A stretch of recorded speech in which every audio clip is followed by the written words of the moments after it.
Good morning, everyone. I think people are still trying to get in here through Franklin, downtown, I think. But time to start, and our mayor is here. And I'm really excited and happy to welcome you all for our third annual Tea and Poets Day. And this also marks our 6th year of Poets from the Neighborhood. We just completed our 5th year. And for those who don't know what Poets from the Neighborhood is, was established in 2013 by Sally Lee.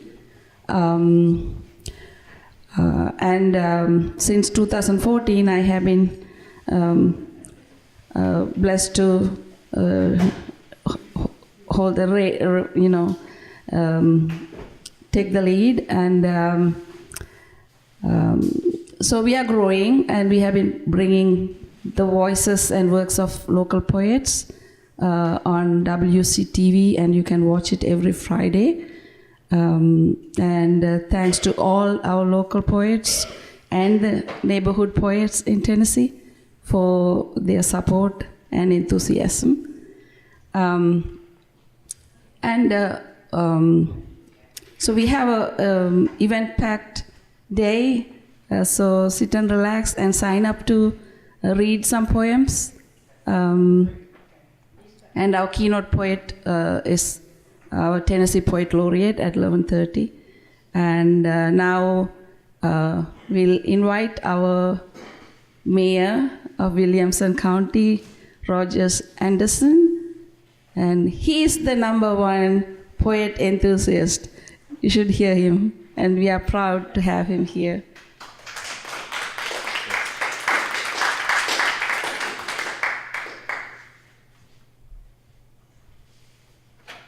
Well, thank you very much. My pleasure to be here. And I don't know that I'm the #1, but I do enjoy poetry. My mom, I'm reminded every time I get involved in programs like this, I'm sure you had the same kind of mom that I had growing up. There wasn't a lot of democracy in my house.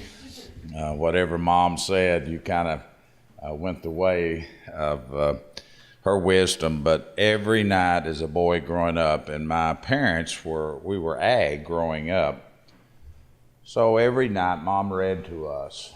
And oftentimes I remember as a young boy her reading not only the Bible, but she read a lot of poetry. And she loved to do that and loved to read to us. I found out later in life that transfers over to your children and now to my grandchildren. And I think reading, and particularly poetry and in general, is just good for our society. I was outside waiting to come on, and I'm also a fan of cookbooks. Now, I'm a little old-fashioned, I guess, and I was sitting back there, and with my roots being in agriculture, I still raise a very large garden. That's my hobby, and I enjoy putting those up and always finding some new recipe to try to cook. Let me say also thank you for your involvement in our public libraries all across our county. And thank you, Dolores, for what you do and what you mean to our community in bringing the written word and providing it, and now the audio world that we live in.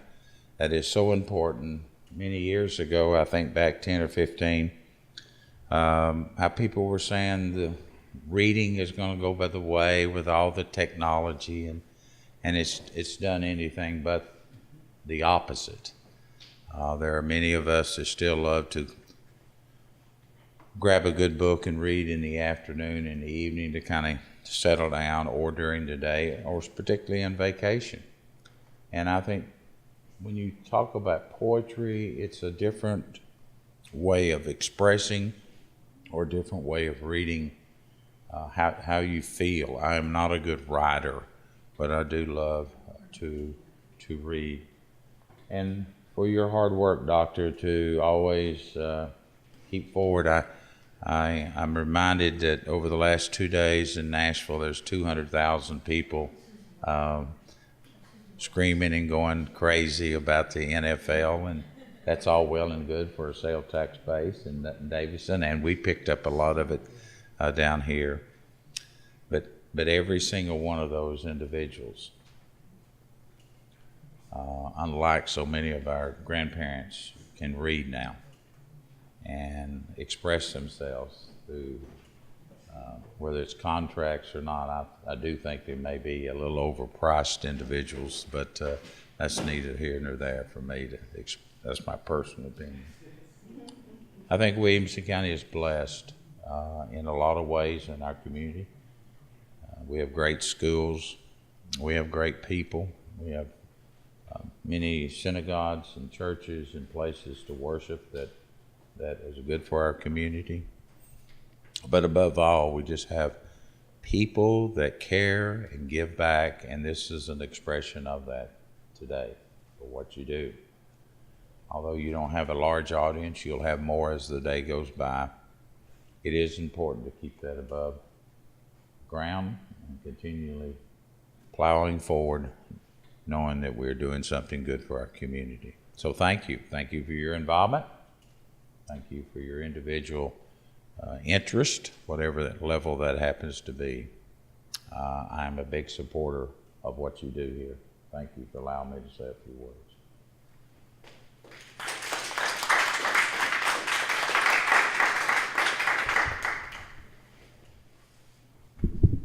Hello, everyone.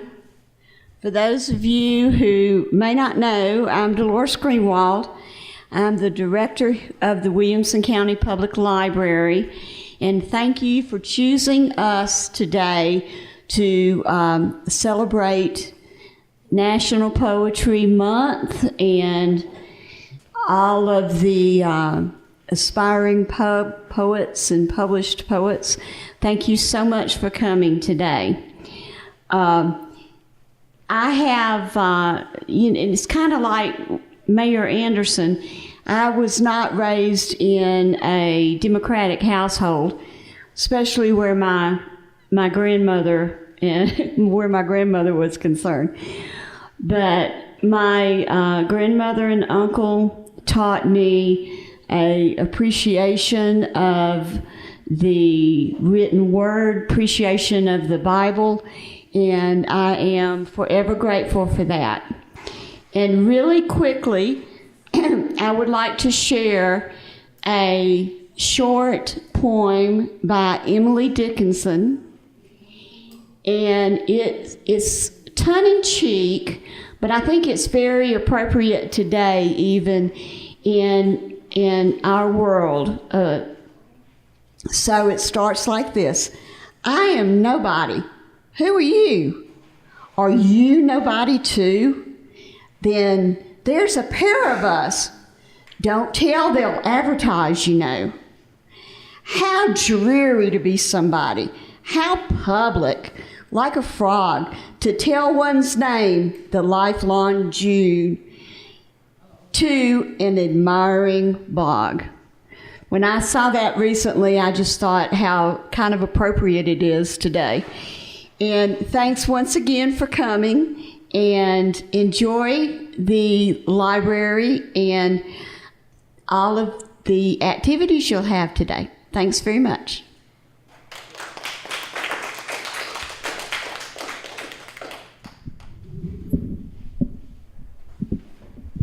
Thank you, Michael. Just be watchful of the wires when you come in to read. And thank you all our Williamson County television team. They have been here every year and been very supportive and patient. Especially it's good to see such young kids, youth, to be so patient and very responsible.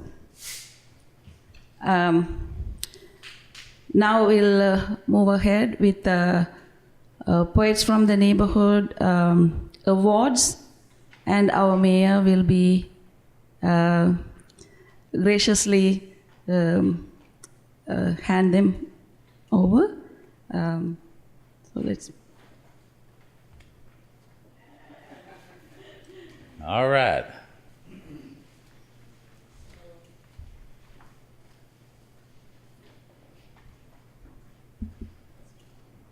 Okay, so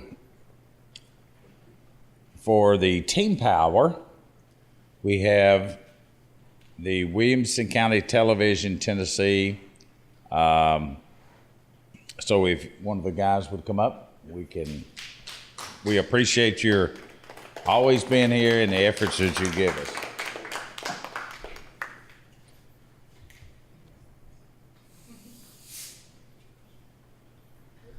And next we have for Team Power for the Williamson County Public Library for always being involved in our program here. Thank you very much.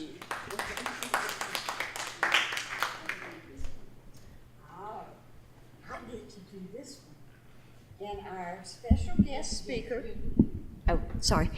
our special guest speaker, Rogers Anderson, and certificate of appreciation.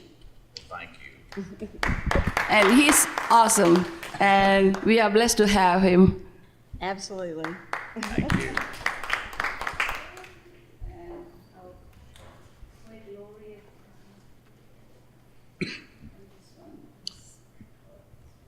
The craft talk on the publishing poetry, David Harris.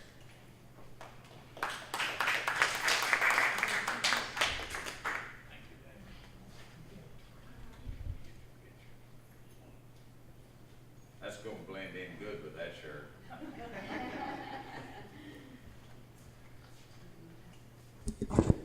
So our team spirit also for the third annual Tennessee Poets Day is Heather Rose. Is Heather here?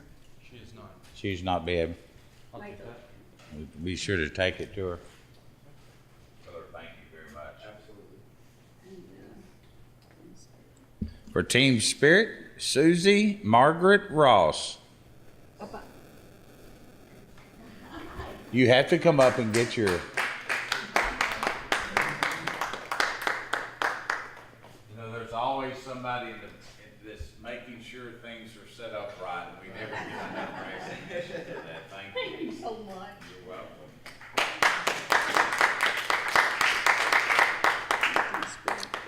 And also the Team Spirit to Louise Collin. I'll come to you.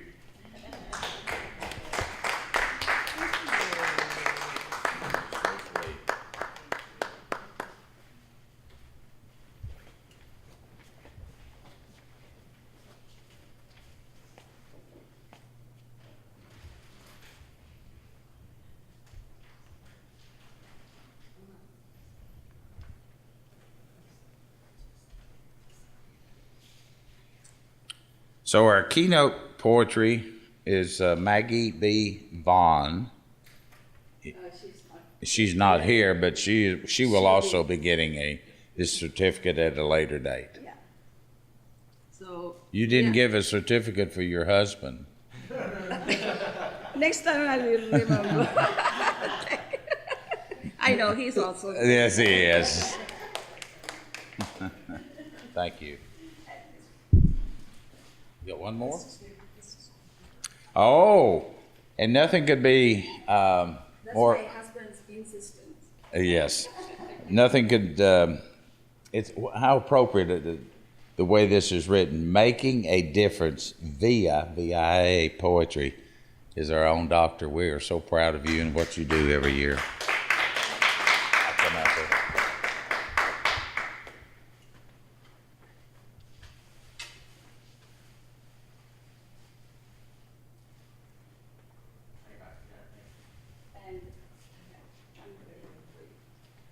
And also in appreciation, I have a gift for our mayor, Roger Anderson. This is my new book, Beyond Loving, Honoring Every Mother, Poetry Honoring Every Mother.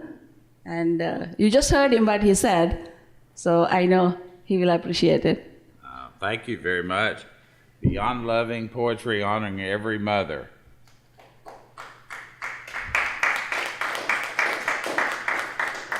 That is very true. Let me read. I'll just flip to one and read it to you. I love to read to people. No, you got another one? You got another certificate?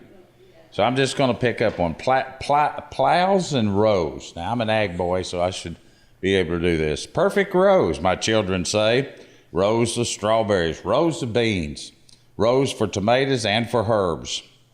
Ordered in neat patterns, easy to carry and easy on eyes. It's a jungle out there, Mom, in your jungle mumble garden. Can't tell what bears what, Mother.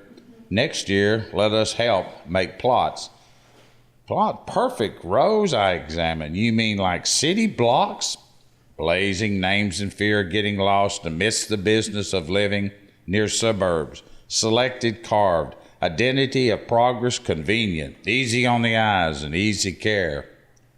Easy spraying, toxin infinitive exercise. Plows and rows, never. Not in my garden. Good job. Thank you again.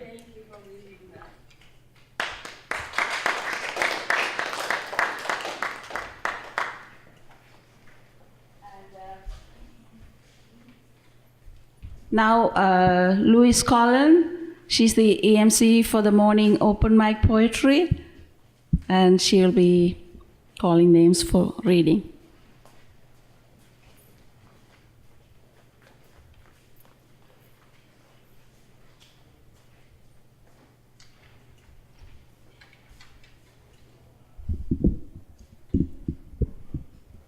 Thank you. I come with a paper in my hand, naming the people who are ready to read now, and I will be calling you as your name is on here. And am I coming through the? You hear me? Okay. Because sometimes I don't really know where the microphone is. The first person who's going to read is Twyla Brown. Twyla Brown. Okay, I do need to tell you a couple of things about reading. It has to be family friendly, and it shouldn't be. You shouldn't take more than 5 or 7, something like that, minutes to read. But we have not a whole lot here, so we won't knock you off the floor real quick. So, okay, Twyla Brown, would you come on up and read for us?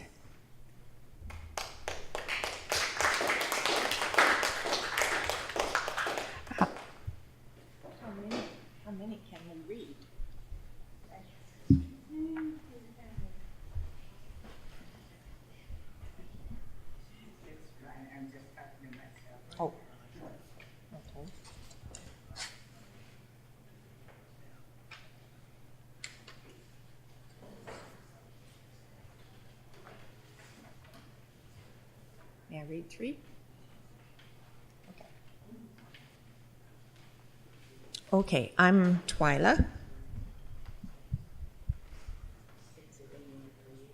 Okay, can you hear me? Okay.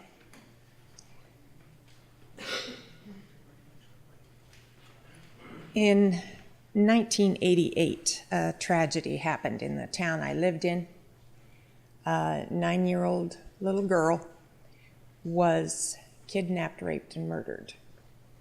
And it was terrible. And I wrote this poem as a result of that. It's called Sheep's Hill. It's raining on Sheep's Hill. I watch it from my window. Sparse grass and scrub brush blanket the summit. A few trees stand silhouette, sentinel, monument on the crest, motionless in the drizzling rain. The hill is made of black red stone, cindered by years of machines. The road the trucks have made is a long, dark gash, blacker than the rest of the now barren hill. Tall, rich, green trees grow at the base of the hill. They are strong and old, unlike 9-year-old Jennifer. Our children have played there. They've laughed and rolled down the sun-hot cinder slopes. They've sledded down its snowy sides. Not again, at least not soon. All parents wince. They force themselves to look at the summit. That day, that awful day, when happy children celebrated their first week of freedom from school. They rode their bikes. They filled the streets with noise and life and youth, not knowing that their cinder hill could be something other than a fun and natural park. But up on top of Old Sheep's Hill, under vastness of sky, in the solitude of height, the supreme evil screamed, and Jennifer died. It's still raining on Sheep's Hill. The sky is gray and sad. The sun will shine again, warming the dark soil, drying the cried-on earth. But it will never again be sunny on top of Sheep's Hill.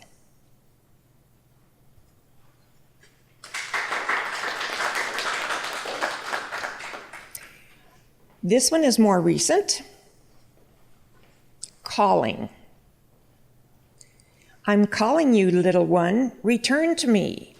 You cannot ever leave me, but for a moment you fly in my sky, and then I call you, you must return. I ask you to be gentle, to fall sweetly, but you are many, and many can get rough and wild when you play in my daughter wind. You are a willful child, not always the sweet and gentle drop I made you to be. Like a baby to the bosom, I call, you come. I birthed you, let you to society, one drip, one drop, one puddle, one pond, one lake, one ocean. I let you break away. I watched you rise to the sky. I released you, I freed you. Go up, raise, rise.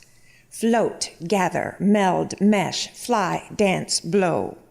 Then I sing your home refrain.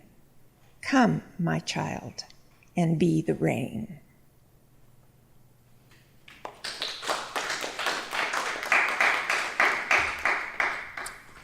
And the third and last I will read is called Winter, Tennessee. Blood-enriched soil blankets hills and hollows with prickly grass. Grass not green, but yellow gold, hiding its roots in the feeding soil. It pushes fall's debris down, nurses life upward to later be born as baby green, announcing new life to the springing landscape. Roadside cliffs carved by orange vest blasts are wounded, but bravely rise, weeping silent tears in ice. The boulders climb and terrace the land with gray granite and layered shale, declaring place to stand. Trees are bare and lichen-scarred. They hug their slanted slopes, standing firm in frozen ground. Thin-clad twigs seem timid and frail, but suffer through the winter snow, fighting for their buds to grow. Some days the air is water-heavy, raining or just threatening to take the lightness from the air. Yet other days the sky is bright, with a cold sun that still urges a jacket or a colored coat. 1, 2, 3 holidays come, fleeting breaks in the dreary days, holding promise of an end to come, when volunteers once again will hand to plow, breaking out the sun and bloom and raising Tennessee to glory and shine.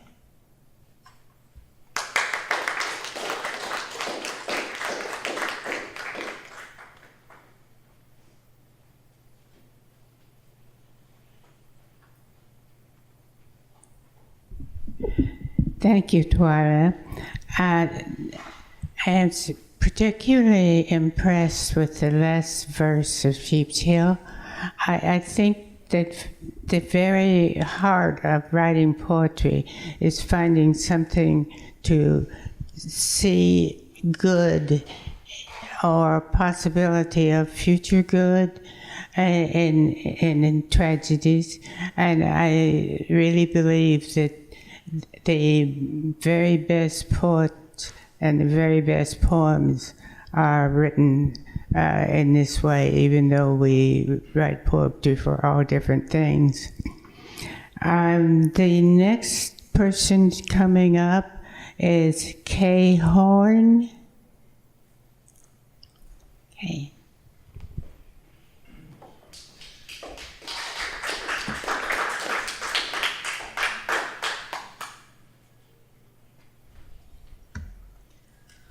I am a storyteller who uses rhyme and rhythm in order to get my stories across.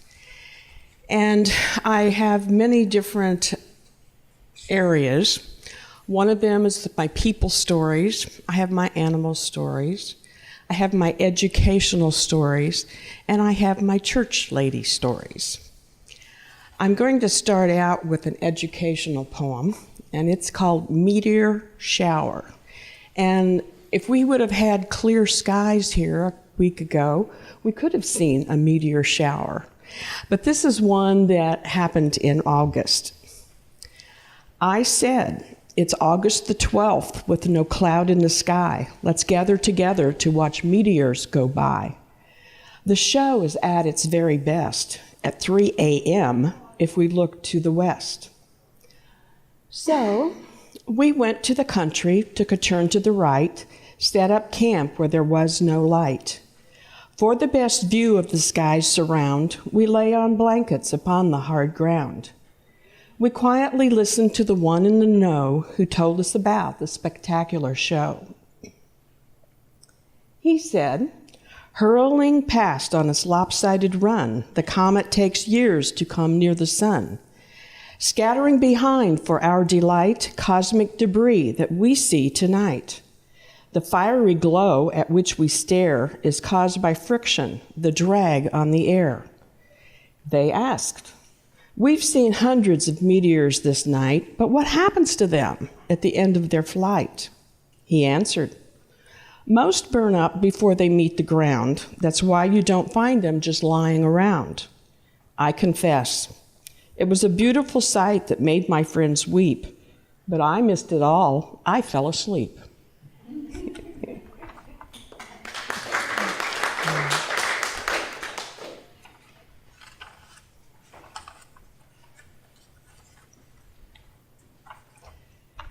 This one is called House Speak. So if any of you have any old houses, you might click in with this one. This charming old house spoke to me in a language all of its own, though not in words like we would use, but in movement of wood and stone. The floors pop, the steps creak, the windows whistle, the doors squeak. The plumbing gurgles and the shutters bang. The furnace knocks and the gutters clang. My house spoke, and it's not funny, because translated, it just says money.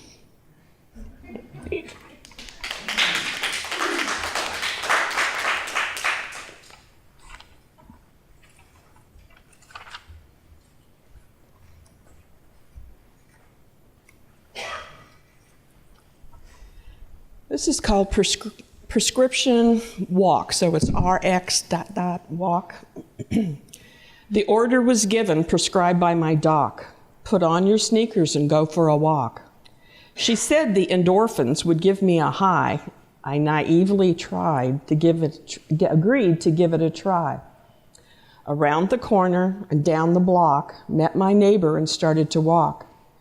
Winstead Hill was set as our goal. Thought I'd die before I reached that knoll. 1 hour later, at a pace much too fast, I entered my house with an ugh and a gasp. Shin splints and sunburn and toes full of blisters, needed to whine, so I called up my sisters. Got no sympathy, no help for my sorrow. Just toughen up, sis. It'll be worse tomorrow.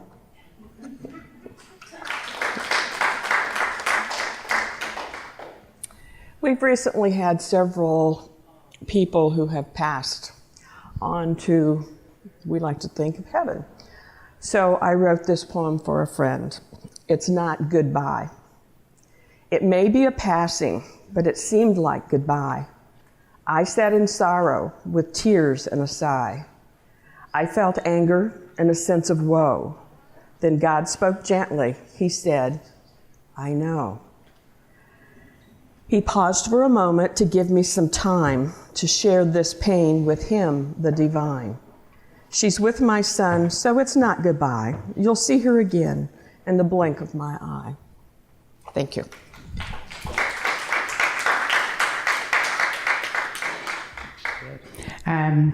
The next person who's going to read is Linda Dunn.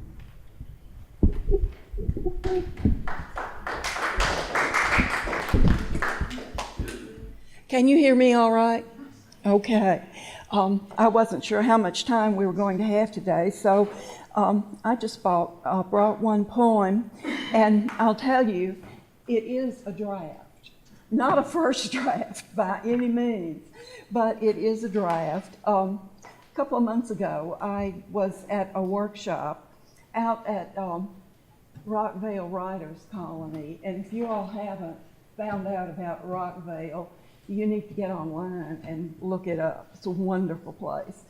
But anyway, the assignment we were given was to write from the prompt, where do you come from? Oh, okay. I hate microphone. Okay, is that better? Okay. The prompt we were given to do this exercise from was, where are you from? And that opened up a rather wide choice of ways to go. And I'm going to share with you what I've done in the last 2 months with that. And it's probably not finished, but I'll read it to you anyway. Origins. I come from situation rather than place.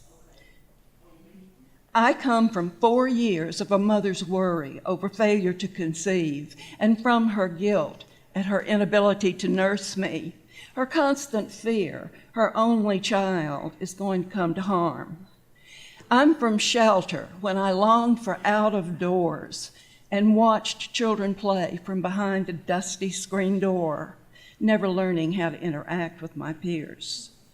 I come from an imaginary life of myths and let's pretend fairy tales on Saturday morning radio, from Strauss waltzes spinning on a wind-up record player, replaced in teen years by Jack the Cat, WNOE New Orleans late night radio, alto sax crooning Harlem Nocturne, fueling romantic notions from Hollywood movies. I come from a nearsighted eye that feathers the world's edges. I'm from passion tethered to purity, from appearances restraining fulfillment. And yet, I am from the illusory, the shadow world between tangible and metaphysical. My creative impulse strives to build a bridge. I belong to both worlds, though neither owns me.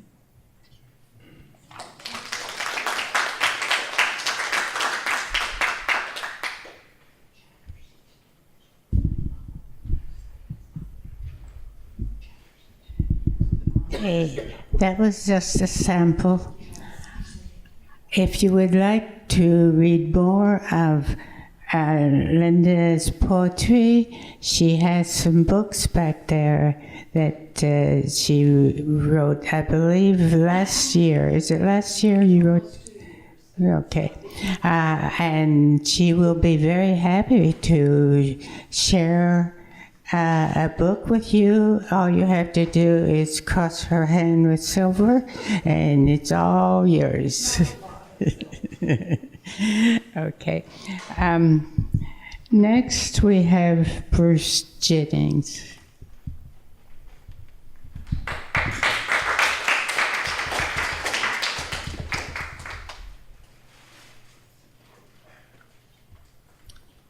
Good morning.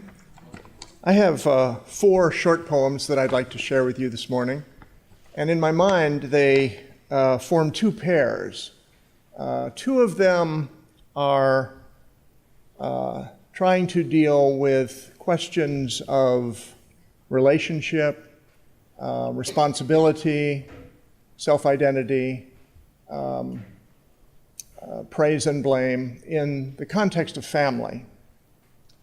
And the other 2 deal with what I take to be the difference, but also the necessity of the spoken word and the written word, and how that works in our language and in our minds and in our understanding.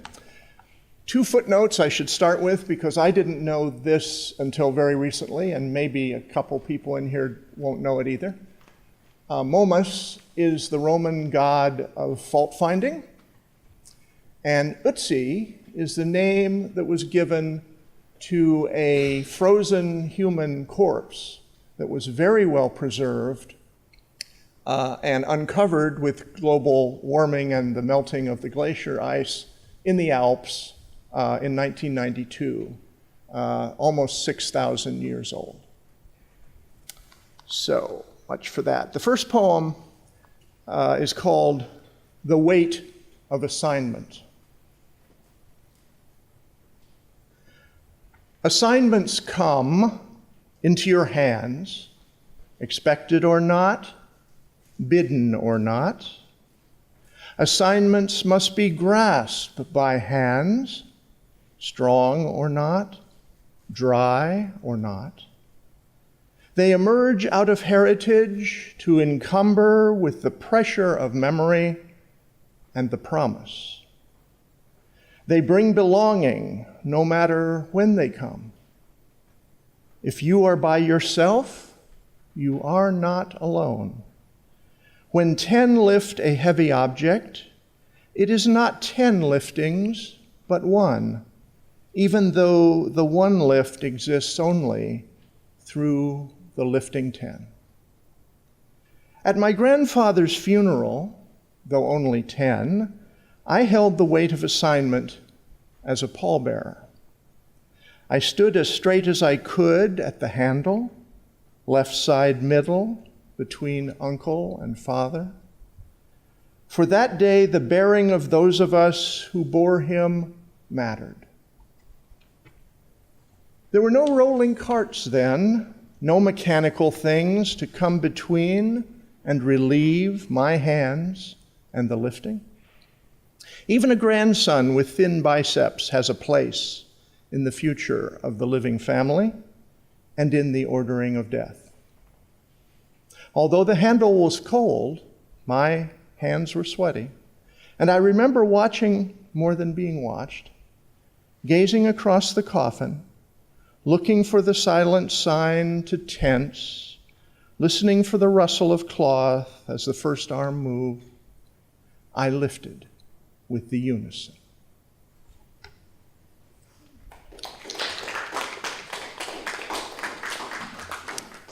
The second one in this set is called Indiana Funeral.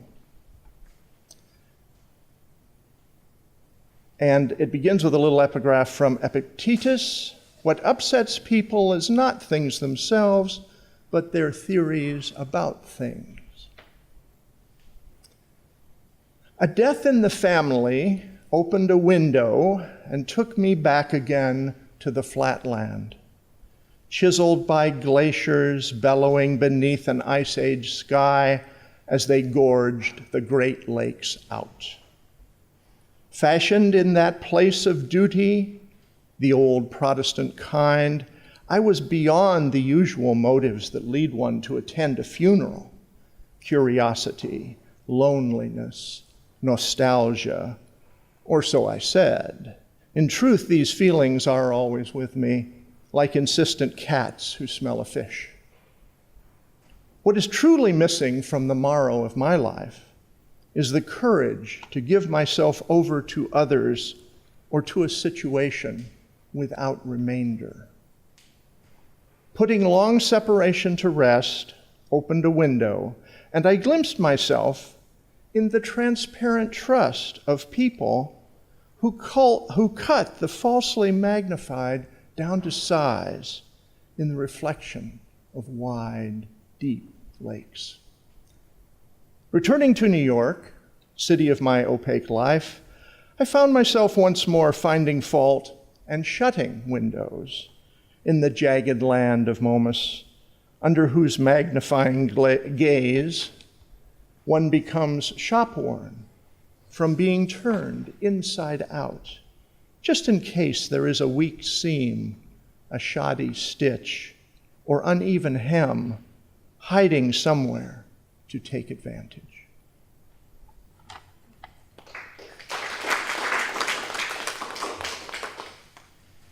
The third poem is entitled Words Written on the World, and it has a couple of epigraphs.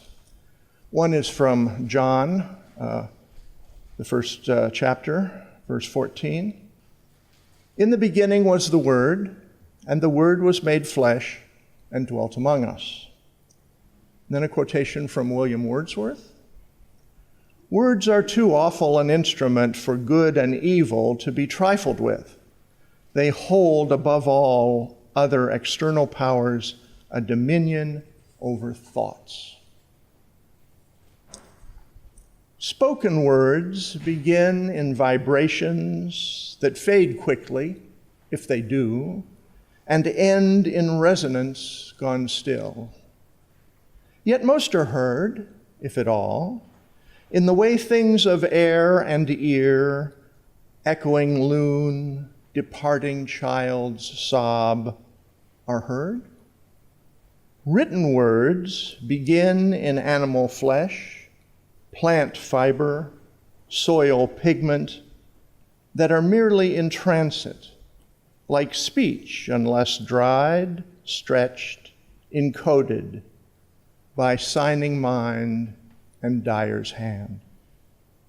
Written words begin in trace or stain that erode slowly, if at all, become flesh, they dwell among us, if they do, and end in significance gone dark. Most are read, if at all, in the way of things of earth, ever-changing skin, yellowing, crumbling paper are read. The wife of a learned man said to me that with her husband's death, a vast storehouse of knowledge was lost, the burning library of Alexandria screaming. A catastrophe of mind, thanks to its sojourn in the body. She did not forget his books, being learned herself, yet knew that so much more was spoken for, but not yet written. Words of the air are fleeting and fugitive. So much yearning, humming on, left behind, pulsing still, needing to be transferred from living flesh of air and ear into enduring earth and words written on the world when his time gave out.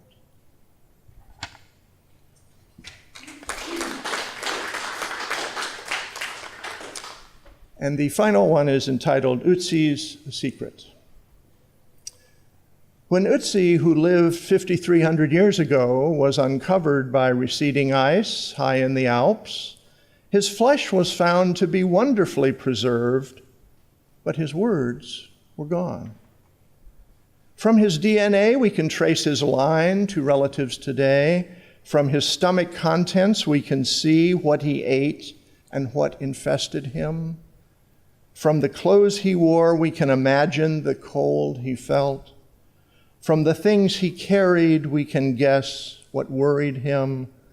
From the writing on his skin, we know that his was a world of meaning. Mean though it may have been, as his wounds attest, and we know that he had lived a long life for his time. we know that he was essentially us. Traveler in the middle of the Holocene, as we are at its ending, his could have been a vision of humanity unfolding, as ours is a vision of humanity receding. Yet we cannot truly know him because we cannot know what words he spoke at the last. Natural accident preserved his body and possessions and their signs. Fortuitous wanderings let him be found before his remains could rot in the warming. But the air he stirred with words, the unique residence he left behind like droppings on the trail, will always be his secret. Thank you.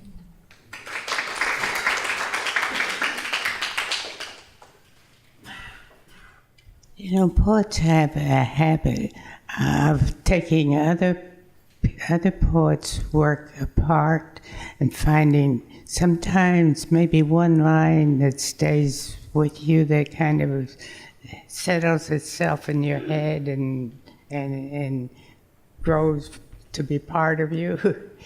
The line from Bruce's poems that I'm going to remember is, when you are by yourself, you're not alone. I think even it's just so true. So, and I think especially if it's raining outside and you're inside and you're warm and it's cold outside and things are going along in your head, and always that one line is there, when you are by yourself, you are not alone. We are going to take a break now and hear our very special guest. Hello. Okay, so we are going to have a small break so we can mingle and interact, and we have some snacks at the back thanks to Susie. And so just feel free to move around, and then we'll come back in maybe 20 minutes. Then we'll have our Poet Laureate, Maggie Vaughn, give her presentation. Thank you.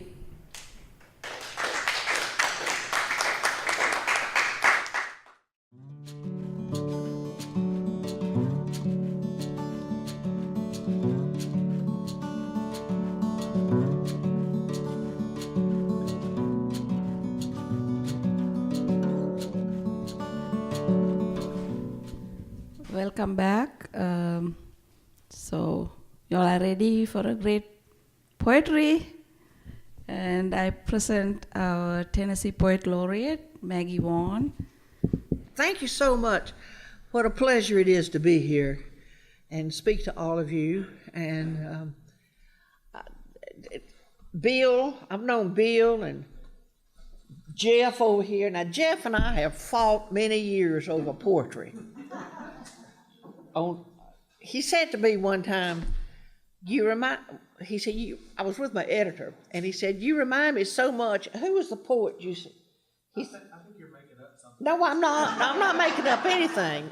He said, you remind me so much, and he named a poet that's very known from, I think, the Northwest or something, and said, only he had a little more academic polish. And well, I got hysterical laughing. I'm not making that up. And that Christmas, my editor gave me this big tin jar, and written on there was academic polish. And it's on my desk in my writing studio. I love it. I wouldn't take anything for that.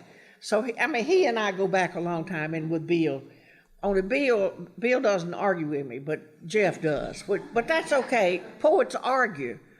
And it's just one of the things we do. I want to also say something too. Betty Jean Robinson, sitting right up here, is here. Betty Jean is an internationally known gospel singer, has had her own TV show, won Life Achievement Awards. I met her in the 70s, early 70s, maybe late 60s, and we did country music writing together. And she had huge hits, Connie Smith, George Morgan, Hank Snow, just unbelievable writer. Then she got religion, although she always had it, but it went deep. And she started writing gospel and wrote some of the most wonderful gospel music on the way home. And my favorite is Before the Roses Bloom Again, we might be walking the streets of glory. Now, see, that's pure poetry. And I love her. And I want to tell you one story. She and her daddy are from up in the hills of Kentucky. And they were going home one time, and they passed a man, Henry, sitting under a tree, and their daddy recognized him and stopped to say hello. And they talked, and Henry said to her father, said, you know, this was years ago now, TV, that's just the latest thing that's ever happened. And her daddy said, well, Henry, that's not the latest thing that's ever happened. We've been to the moon. Don't you understand? We walked on the moon. And old Henry looked at him and said, pshaw.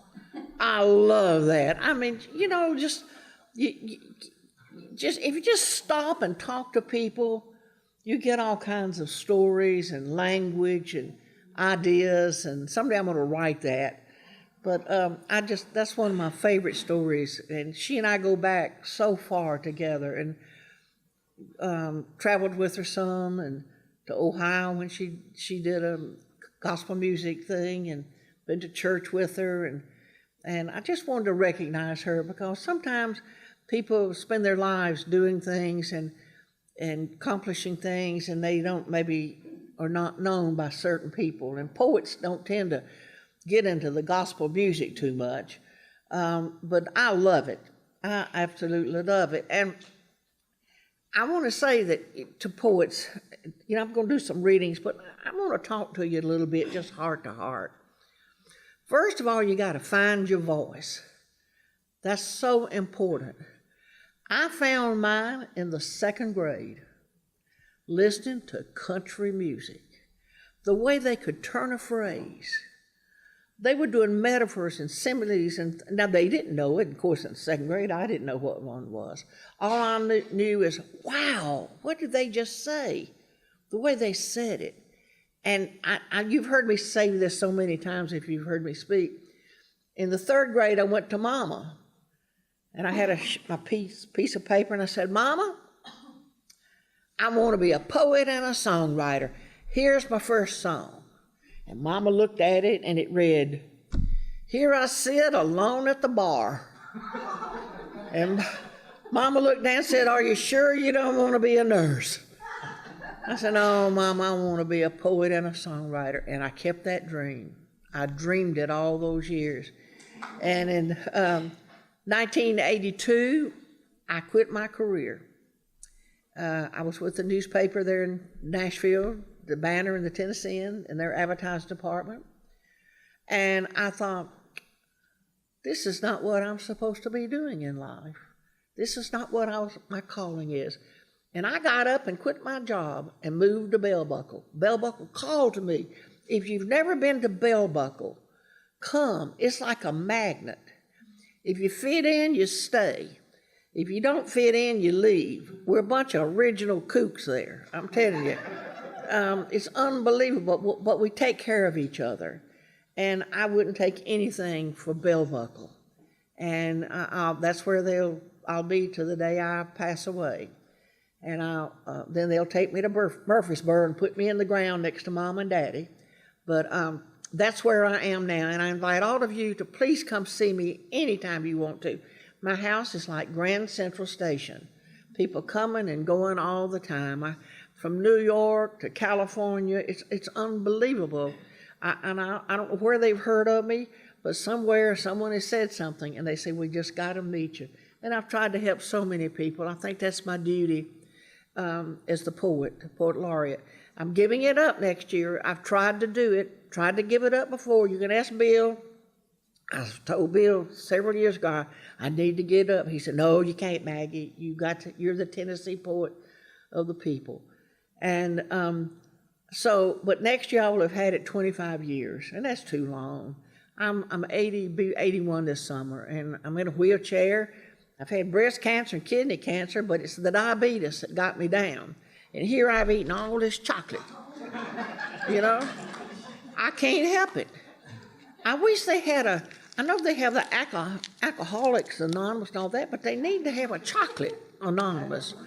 But I eat it all the time. You can ask Shirley is my caretaker, and I fall into it. I mean, if there's a big chocolate cake, I'll eat the whole thing before the day's over.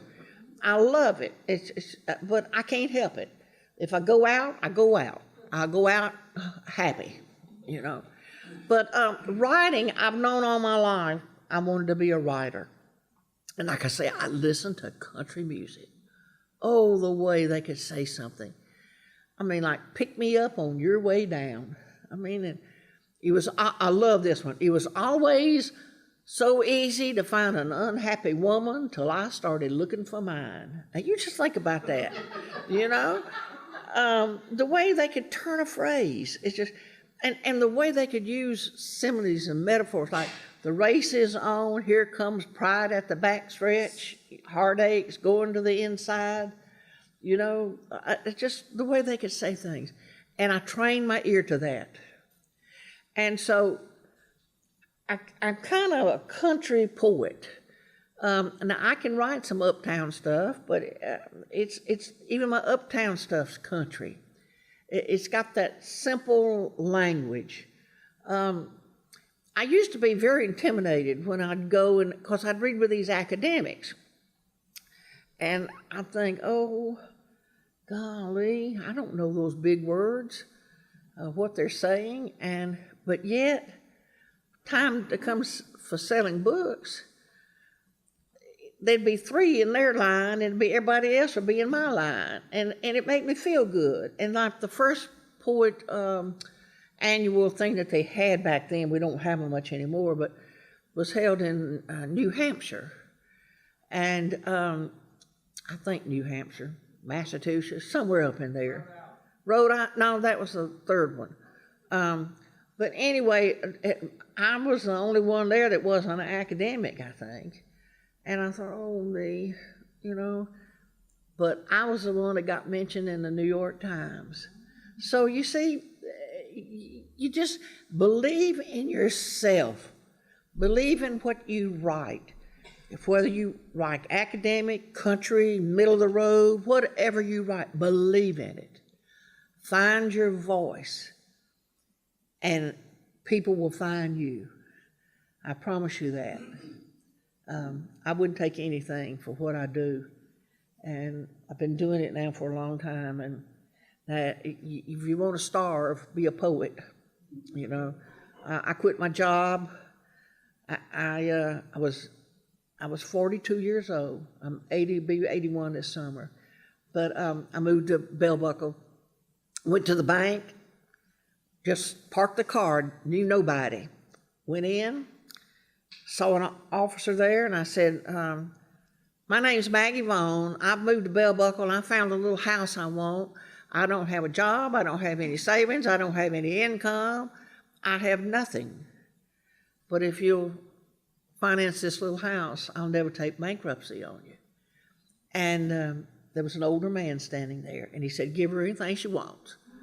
And walked out. And I said to the banker, who's that old man playing a joke on me? And the banker said, he owns the bank. How do you want your money? And from then on, I bought anything I wanted in Bell Buckle, buildings, houses, things, through the years to get by, you know, and never had to pay a down payment or anything. That's a different story now. But back then, you know, on your word was good. So step out on faith. Take chances.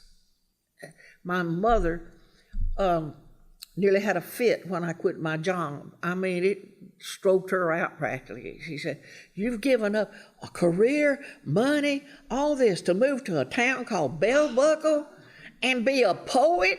What are you thinking? And I said, I gotta do it, Mama, gotta do it. So just do what you have to do in life and don't look back, you know. Just go ahead and go forward. And to all you poets out there, now a lot of them, you got hair of my color, so you're doing what you want to do, and that's great. And if you're not a poet, just love to read it.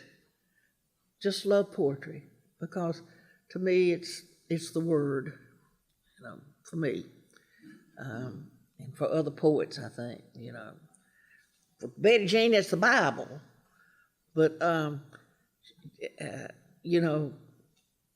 my Bible is sitting on the table at home, but it's the poetry I pick up and read every day. And I love it. I wouldn't take anything from my life.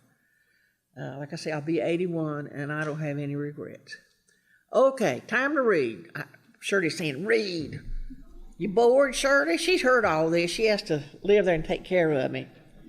Well, the first book I ever did was about the Grand Ole Opry. I'm out of it. I need to reprint it. I've reprinted it several times, but like I say, country music. Boy, the way they could turn a phrase.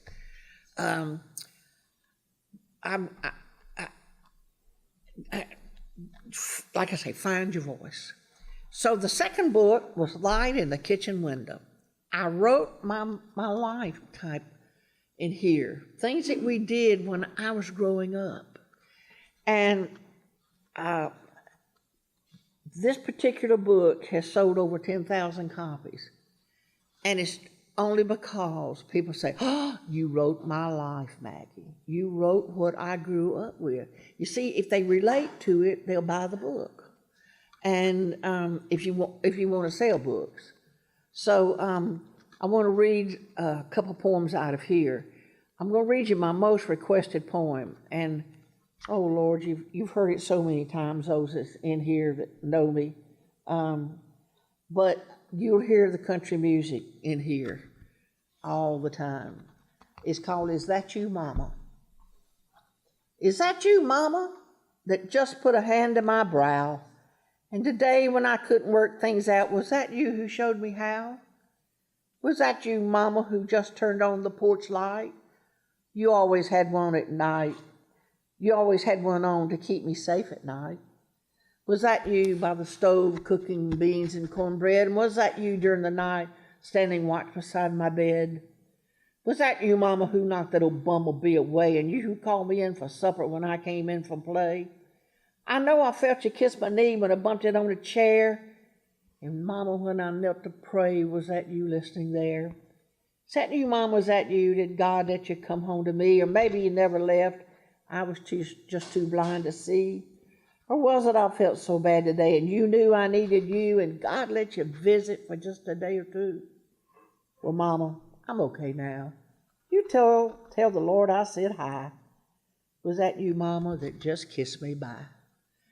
Boy, that poem has sold this book. And people cry and go. And academics who read with me throw up when they hear it. But you know what? I lean over and I say, if you write something about your mama, you might sell a few books. I love to just tell people off. I've just done that all my life. Well, anytime I read a sad one, I read a funny one. This is something else. Like I say, everything in here people relate to. Everybody has been bored in church. You just can't help it. Everybody but Betty Jean. This is called Counting on Sunday. He didn't have his heart in his sermon.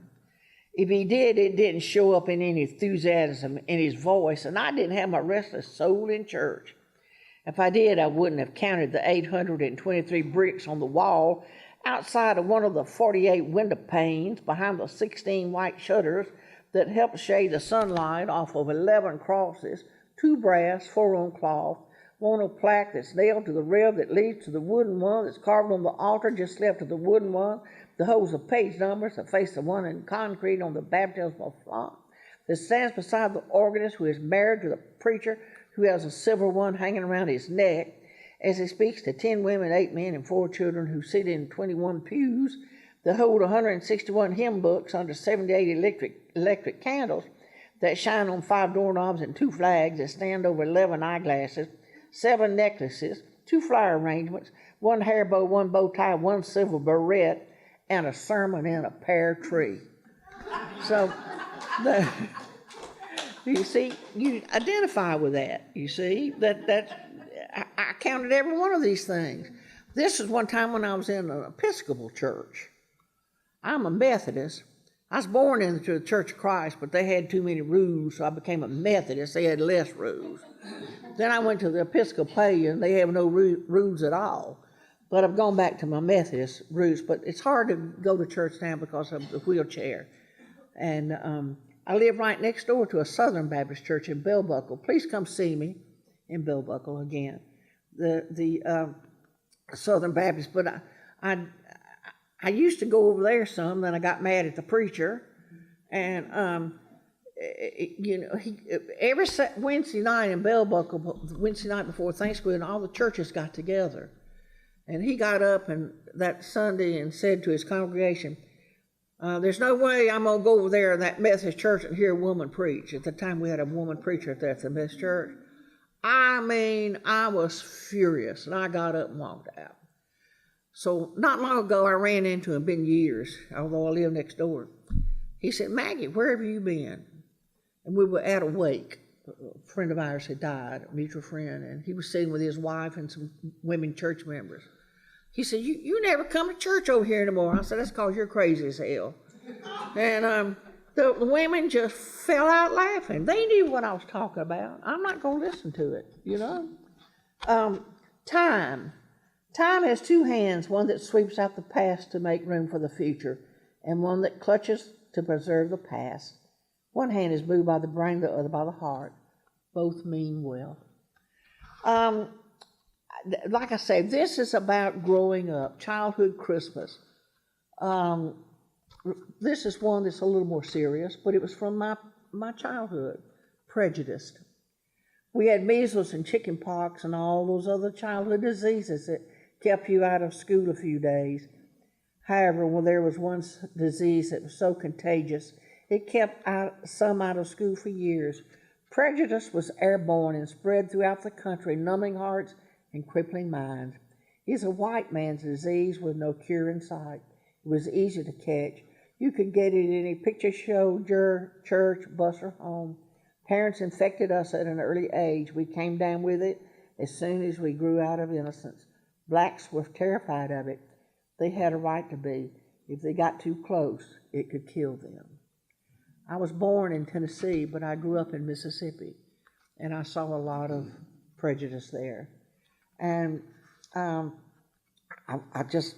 wanted to write about it. Like I say, this is the past. Going Home with Maya Angelou is in here.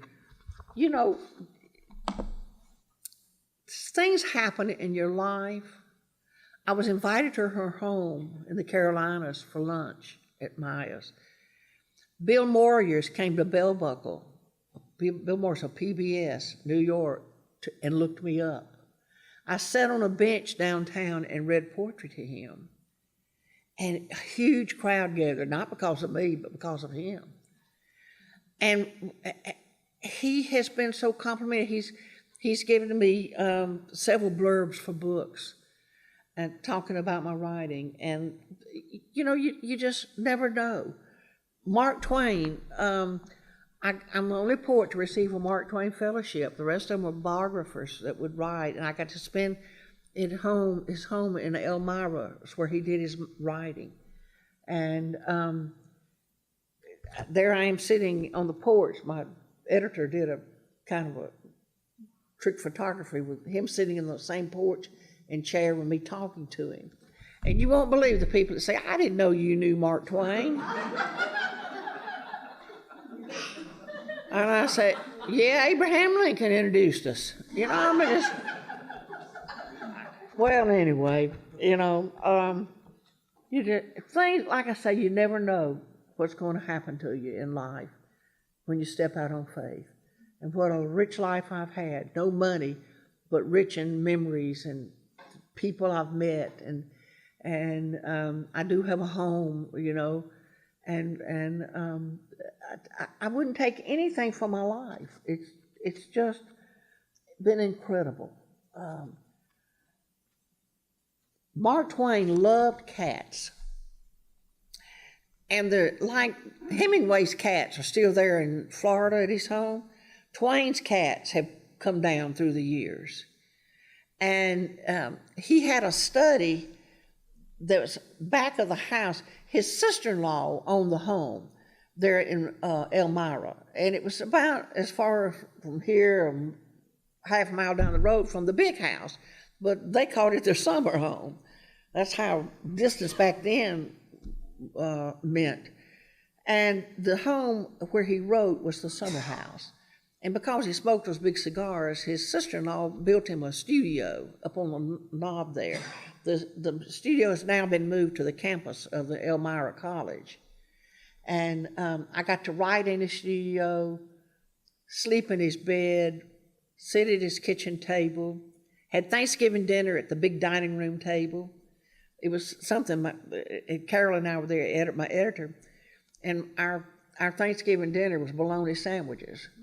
And there we were surrounded by these old paintings of the ancestors of Twain and the family of his wife's family, you know, and us eating bologna. And I had an RC, my editor had wine. I've never been a wine drinker much.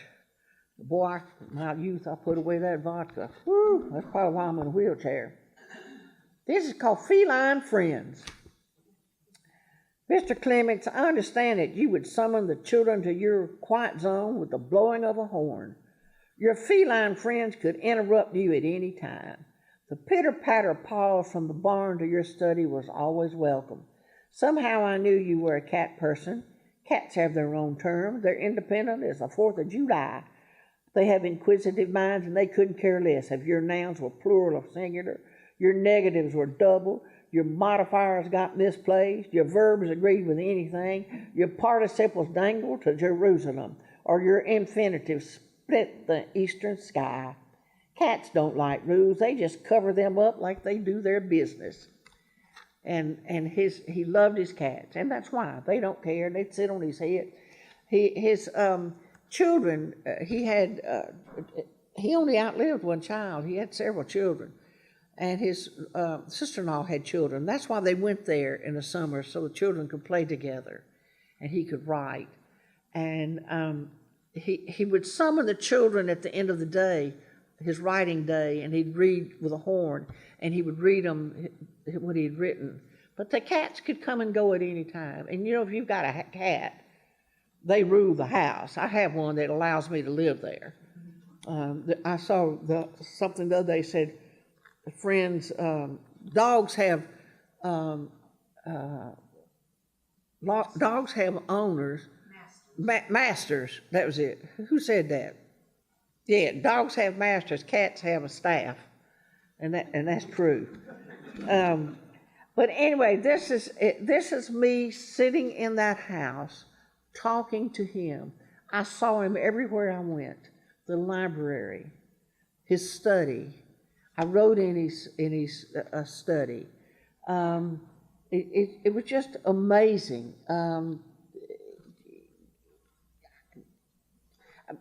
He was going to be 165 while I was there that week. So I thought, well, we'll have a party. And I called the grocery store to get a cake. And a voice was asking me, and they said, how old? I said, you know, it's a Mark Twain. Well, she'd never heard of Mark Twain. She said, how old is he? I said, 165. She said, 165? I said, well, we're not going to put on the camels, you know. But, you know, it's just being there. Gosh. I mean, if you'd have told me in the second grade the things that would come into my life, I would have never believed it.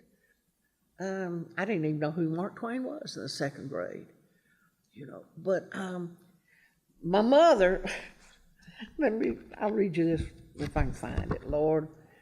Mama wanted Shirley Temple and got Huck Finn, and she never got over it.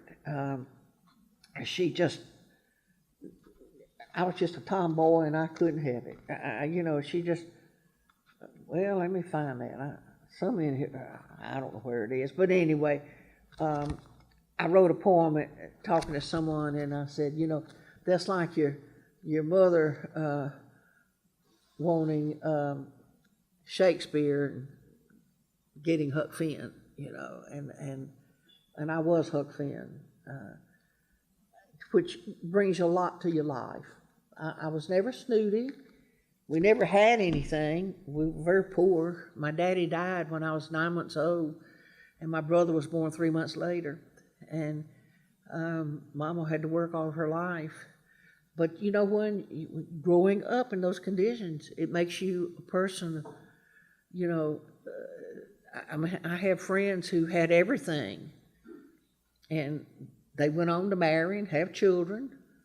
But I'm the one that had the exciting life, got to travel, speak to people all over the country, books taught in colleges and universities and grade schools. I mean, just things that I never dreamed that would happen to me have happened. And what a life I've had, a rich life. And my mother and I never got over it. In the nursing home, she had to be put in a nursing home because she had to have help. And the nurses, when I'd be on TV, would come in and turn the TV on and say, "Maggie's on TV, Becky, Maggie's on TV." And she'd go, "Uh-huh."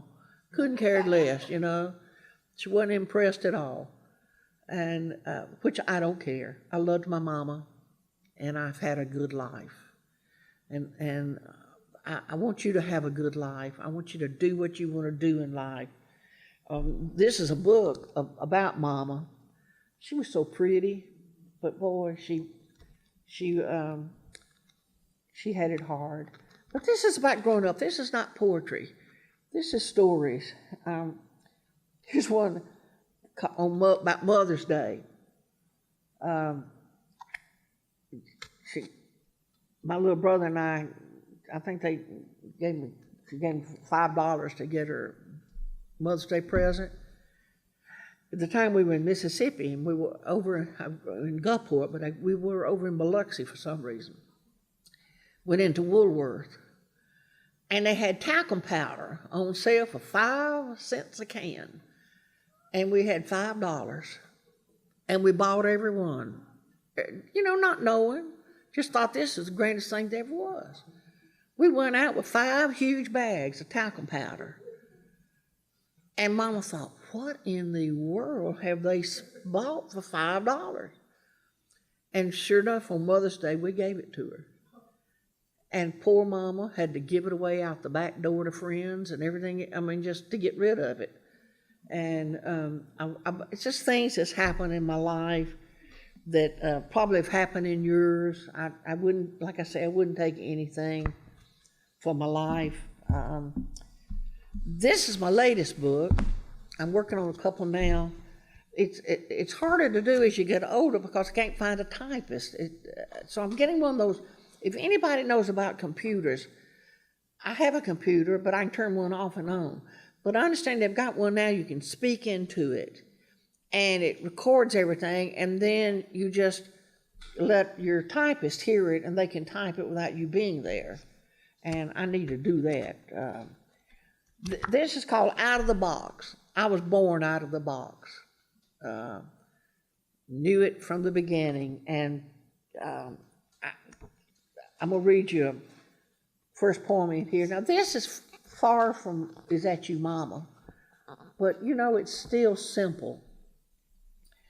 There's never a movement in these constipated minds that clog up the system of the flow of thinking.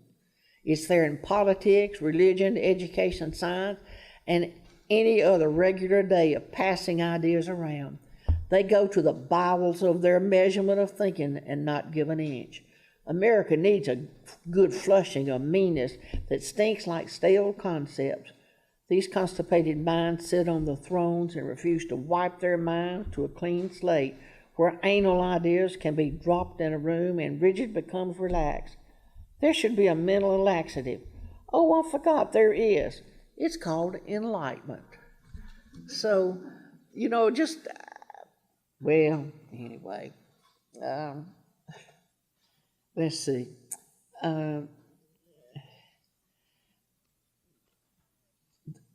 I loved the Carters. What? Is it time? Okay, shirt is pointing.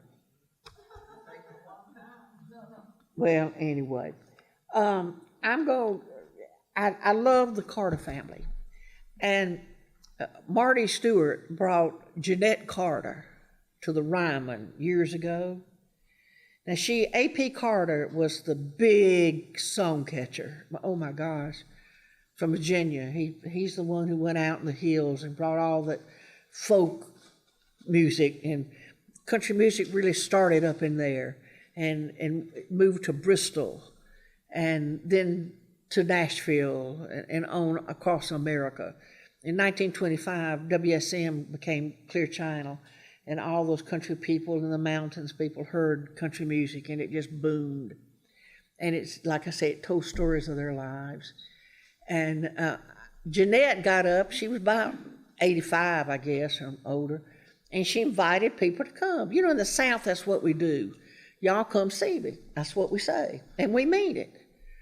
So Carol was with me, my editor, and I said, about a week after that, I said, let's go see her. So I called her, and she said, yeah, please come. And she lived up in Virginia, Hilton's, Virginia. She called it Po Valley. So I said to Carol, I said, well, she didn't seem too enthused.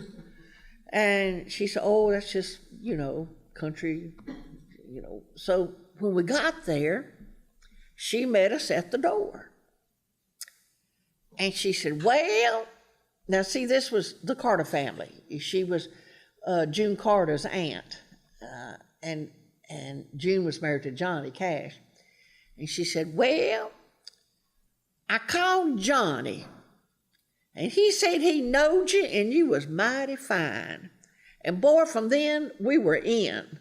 She cooked the best chicken salad I've ever had in my life, and through the years, I would visit her. And oh, that mountain talk. It was just incredible. I mean, double negatives and all of that, but it was beautiful. I wrote a poem one time about how English teachers have ruined our storytellers, but wanting to correct their English, you know, where that storytelling they do with all those double negatives and stuff, it's rhythm, it's music. And I was on my way to Bristol, and I had been up to New York speaking, and we came back through Virginia that way. And there was I was in an old 4-cylinder van, and Carol was driving it, and I was sitting over in the passenger seat, half asleep. And this truck, 18-wheeler, pulled up behind us and blew his horn. Well, that made me so mad I didn't know what to do. So this is called White Moon of Virginia. On the way to the 75th anniversary of the Bristol studios, where I was asked to read a poem for the Carter Fold, another fold took place. Trying to pull the hills of Virginia in my 4-cylinder old red van worked extra hard to keep pace. Carol was driving, and I was in my usual coma when we were interrupted by a loud horn blast from the driver of an 18-wheeler who wanted us to go faster.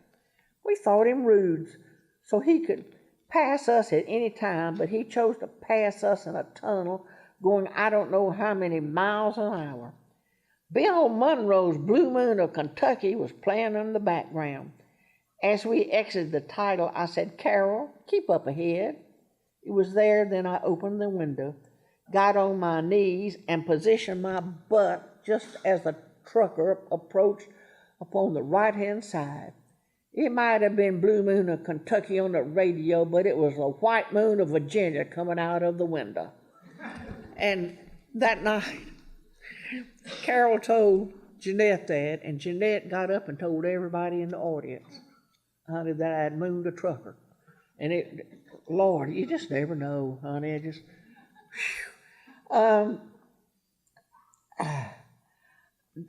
just write, you know. I don't. This is Aunt Martha's garden. I was knee-high to a cornstalk when Aunt Martha, carrying her bushel basket, walked to the garden to dig for noonday meal with leftovers for supper time. The garden lay behind the aged smokehouse where Uncle Matt cured ham and would join the morning meal. I watched Aunt Martha as she exposed knees above roll-down hoes buried into the rich earth, as if she was praying over primary colors of rows of vegetables that accented the summer sun. We loved the reds, greens, and yellows that filled the crock bowl sitting on the print tablecloth clinging to the old oak plank kitchen table, but it was the vegetables that loved Aunt Martha for the tender and loving she took when she planted, watered, pulled, and picked them from the fertile Tennessee ground. Uncle Mac, bless him, but it was Aunt Martha who made meals happen. And so often, my family were agrarians, and, you'd go to the country and eat, and the man prayed over the meals, but it was the woman who made them happen. And ran the house. And my growing up was in partially city and country, and when you can get both of them in your system, it's wonderful. This is the Emmanuel AME Church. Hate is alive and well in our great nation. Maybe I should say hate is alive and sick, but sick. Sick with deranged minds, so many of the haters hide behind the Confederate flag. On June 17, 2015 at 9:05 p.m., Dylan Roof took a seat under the roof of the Emmanuel AME Historical Church in Charleston, South Carolina, where people were having Bible study. Dylan sat for an hour, then pulled out a loaded .45 caliber handgun and unloaded it. When he finished, 9 would die, including Reverend Clement Pinckney, a South Carolina senator. A nation mourned and was amazed at how the church citizens of Charleston were forgiven. Days later, Reverend Norval Goff Sr. held a memorial service in the church, everyone holding a hand fan and fanning away the hate, while the tears were baptizing hate. On June 26th, thousands of mourners gathered to pay their respect for Reverend Pinckney. President Obama delivered the eulogy, ending by the singing of Amazing Grace a cappella. People lined the streets holding American flags as Reverend Pinckney hearse passed. As the church at the cemetery, the shadow of the large American flag reflected on the copper of the top of the Reverend's coffin. After 45 years, a Confederate flag was removed from the state grounds of Charleston. It was taken down with dignity, folded with respect, and handed to the honor guard. Now it will rest in peace in a museum where it belongs. And I just wanted to write about that. And that picture they sent me a fan from that church that I used with the poem. So you see, when you write, for me, I just write what I feel. I get it in the heart, then I run it through the brain, and it goes back to the heart, and I put it on the paper. Like I say, I didn't think that I'd ever be in journals, academic journals, but I have been in a lot, and it just amazes me. And I've had the editors call me and say, God, we love that poem. And usually they don't do that. And they mention me in the forward of the books, my poem or lines from it.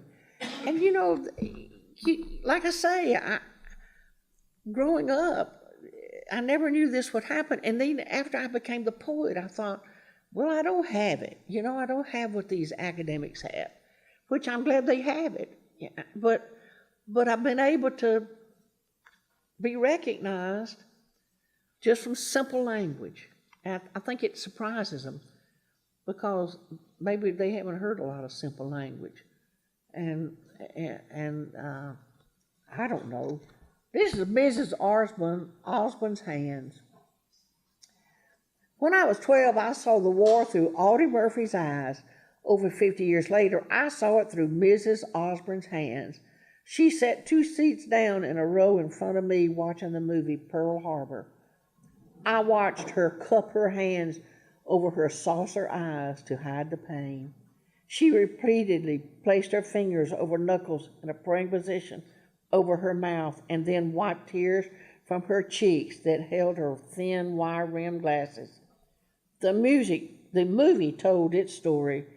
Her hands told the real story. And I was sitting behind her, and I watched her during that movie, and I could tell that she had lived through that. I was a little girl when it happened, but she lived through it. And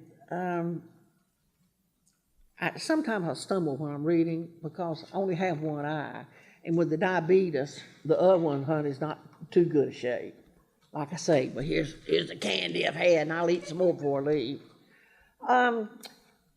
Anybody got a question that I could answer? Anybody? Got anything you want to ask me? After we did a special call for my children that just came in, would you do that? Okay, let me see.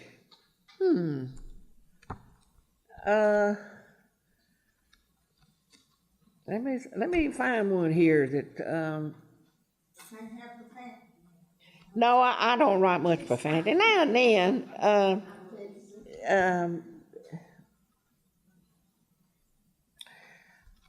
Okay, I'll read this. Do you know who Rosa Parks? You know who Rosa Parks is? Who would not give up her seat on the bus, remember? Okay, well, this is called Rosa Parks. Jim Crow left his twisted twig nest of discrimination and flew emptying his bowels on so many southern states in America. However, on December 1st, 1955, Crow got it wrong on the wrong bus in Montgomery, Alabama. He was no match for a southern black woman who shooed Crow back to his cornfield of hate. Others in the heart of Dixie had tried to beat Crow, but was not successful as Rosa Parks. She boarded a 1948 GM bus, number 2857, set 10 rows back on the front, from the front because the black section was full. After the white section filled up, the bus driver asked Rosa to give up her seat to a white man, but Rosa refused and was arrested.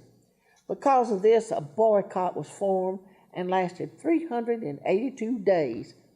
Blacks walked, whites talked, Crows lost. The bus is now displayed in the Henry Ford Museum. A crow was no match for a black lady who told Crow where to go. And Guyton Taree is a folk artist, and he painted a bus. He got the same model, the same year, exactly like the bus that she rode, and he painted it. He's a folk artist up in the north, and he painted the seat she rode in. It's not the bus, but the exact replica. He took that seat and did a picture of her face, and I have that seat. It ended up in Buffalo, New York, and the history nut that I am, I had to have it, so I got it and took it. It's in Bell Booker right now. So I called Tyree to tell him I had it. Now, it had been stolen years before, and I said, Tyree, I have that seat from your bus. And he said, well, he didn't know me. I told him who I was. He said, well, Maggie, you know it was stolen. And I said, yes, and I'll be happy to ship it to you. He said, no, you keep it. You keep it. And I said, well, I'll tell you what, someday I will give it to a black museum to have. And I have it, and I'm not sure which one I want to give it to. I called the Nashville Library and asked them if they wanted it, and they didn't have room for it. And I thought, well, fiddle, because I thought it was important. So there's one in Memphis that I may give it to. I don't need it. I mean, you know, when I'm dead and gone, I don't know what'll happen to my junk. That's not junk, but I got a lot of junk. Shirley says she's going to make a museum out of everything, so I don't know. Who knows? Any other question? Yes. You may have already talked about this, and forgive me, I walked in a little That's bit okay. late, but I'm curious. I'm so glad that we have a poet laureate in Tennessee, that poetry has been recognized to that degree, and I know that you have been that for a long time. How did that happen? Did you seek it? Did we have one before you? I don't know the history of Okay. it, but just quickly. There was one before me, and he grew very old, and but very popular, and he got to where he couldn't travel to do anything, and they gave it to him for life. And several of the senators, it's done like a bill. It goes House and then Senate and signed by the governor. And a lot of the senators and House of Representative men had heard of me at different places, and they said, "We want you for our poet laureate." And I thought, that'll never happen. And so he died. And they asked for 3 people to be recognized. I didn't know this, but they had 3 names down that were in consideration. And many of them had said, "We want you," but I didn't think I would get it, you know. And they called Vanderbilt because they had to have somebody to back something up on this. And they got Walter Sullivan, who is a very well-known, he has long passed, but knew all the fugitives and agrarians and all the poets. And he said, "Well, if you want one who's trying to be Shakespeare, White Pruitt, I think is his name, up there at Swanee, you want him." And he said, "The other person I don't really know, but if you look," because they had said they wanted a poet of the people. "If you want a poet of the people, it's Maggie Wong." And that did it. And it went through, and I didn't have one person to object. And but they did it first for life, and then they fixed it for 5 years. So every 5 years, they've reconsidered. And where's Bill? Did he leave me? Did he leave me? Well, he's heard this so many times. You know, and I've even said to Bill, "I need to give this up," you know, long before now. And he'd say, "Oh, you can't, Maggie," and other people. But I am, next year I will have had it 25 years, and I'll be 81, and I'm in a wheelchair most of the time. And there he is. There, did you slip out on me? Yes, I did. Well, did you go to the bathroom or something? Yes, ma'am. Well, I need to myself. But anyway, it will be up in 2020, and I'm going to turn in 3 names. Bill's one of them that I'm going to suggest. You know, that is very wonderful of you. This is the first time that I have met you, and I'm sort of new to writing, poetry, not writing, but I'm so happy that we all get to experience you, and I'm so glad that you came out. And passing the torch like that, I mean, that's the best that can happen. Well,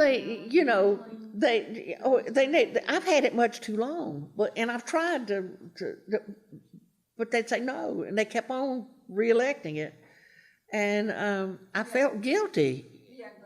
Yeah, well, I felt guilty, you know, and now I'm down to where I wrote a book called "Life's Down to Old Women's Shoes," and I am, and that and diapers, adult diapers.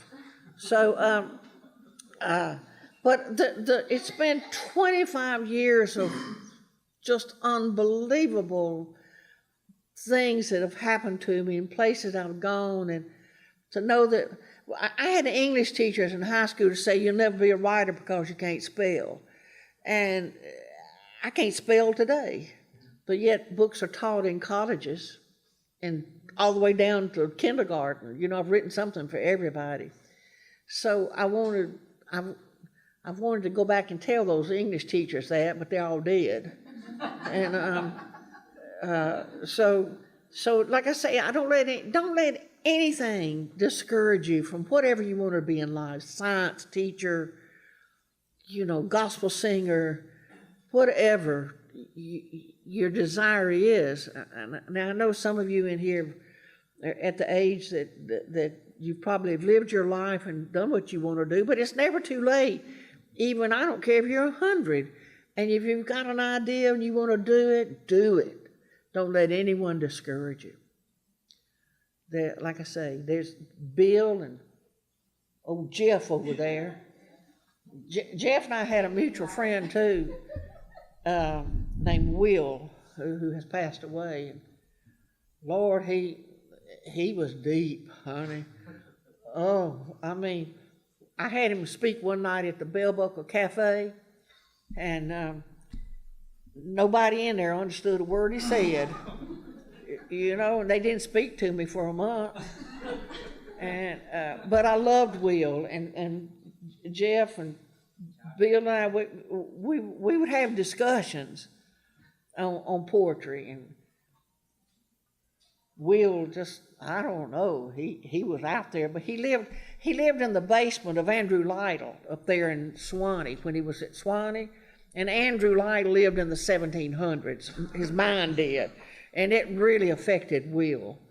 I mean, no matter what line I wrote, he'd say, don't give me that woman's lib stuff. And I said, well, this has nothing to do with woman's lib. Although I'm a woman libber, You just, I don't know, live your life and respect others and encourage others. And those are your grandchildren, right? Tell them that whatever they want to do in life, do it. Don't let your mama or your daddy or your grandmama or your granddaddy say you can't do that. You do it. Do what you're called to do. Everybody is given a gift. You just have to find it. You have to find your gift. And remember, in life, you only get back what you give away. I live by that. And it's come back to me so wonderful, just so well. I don't mean to preach. I'm not a preacher. I fuss with preachers. My brother's an elder in the church and drives me crazy. But just live your life to the fullest, no matter if you're 6 years old or 3 years old or 95. Do in life what you're supposed to do. Any other questions?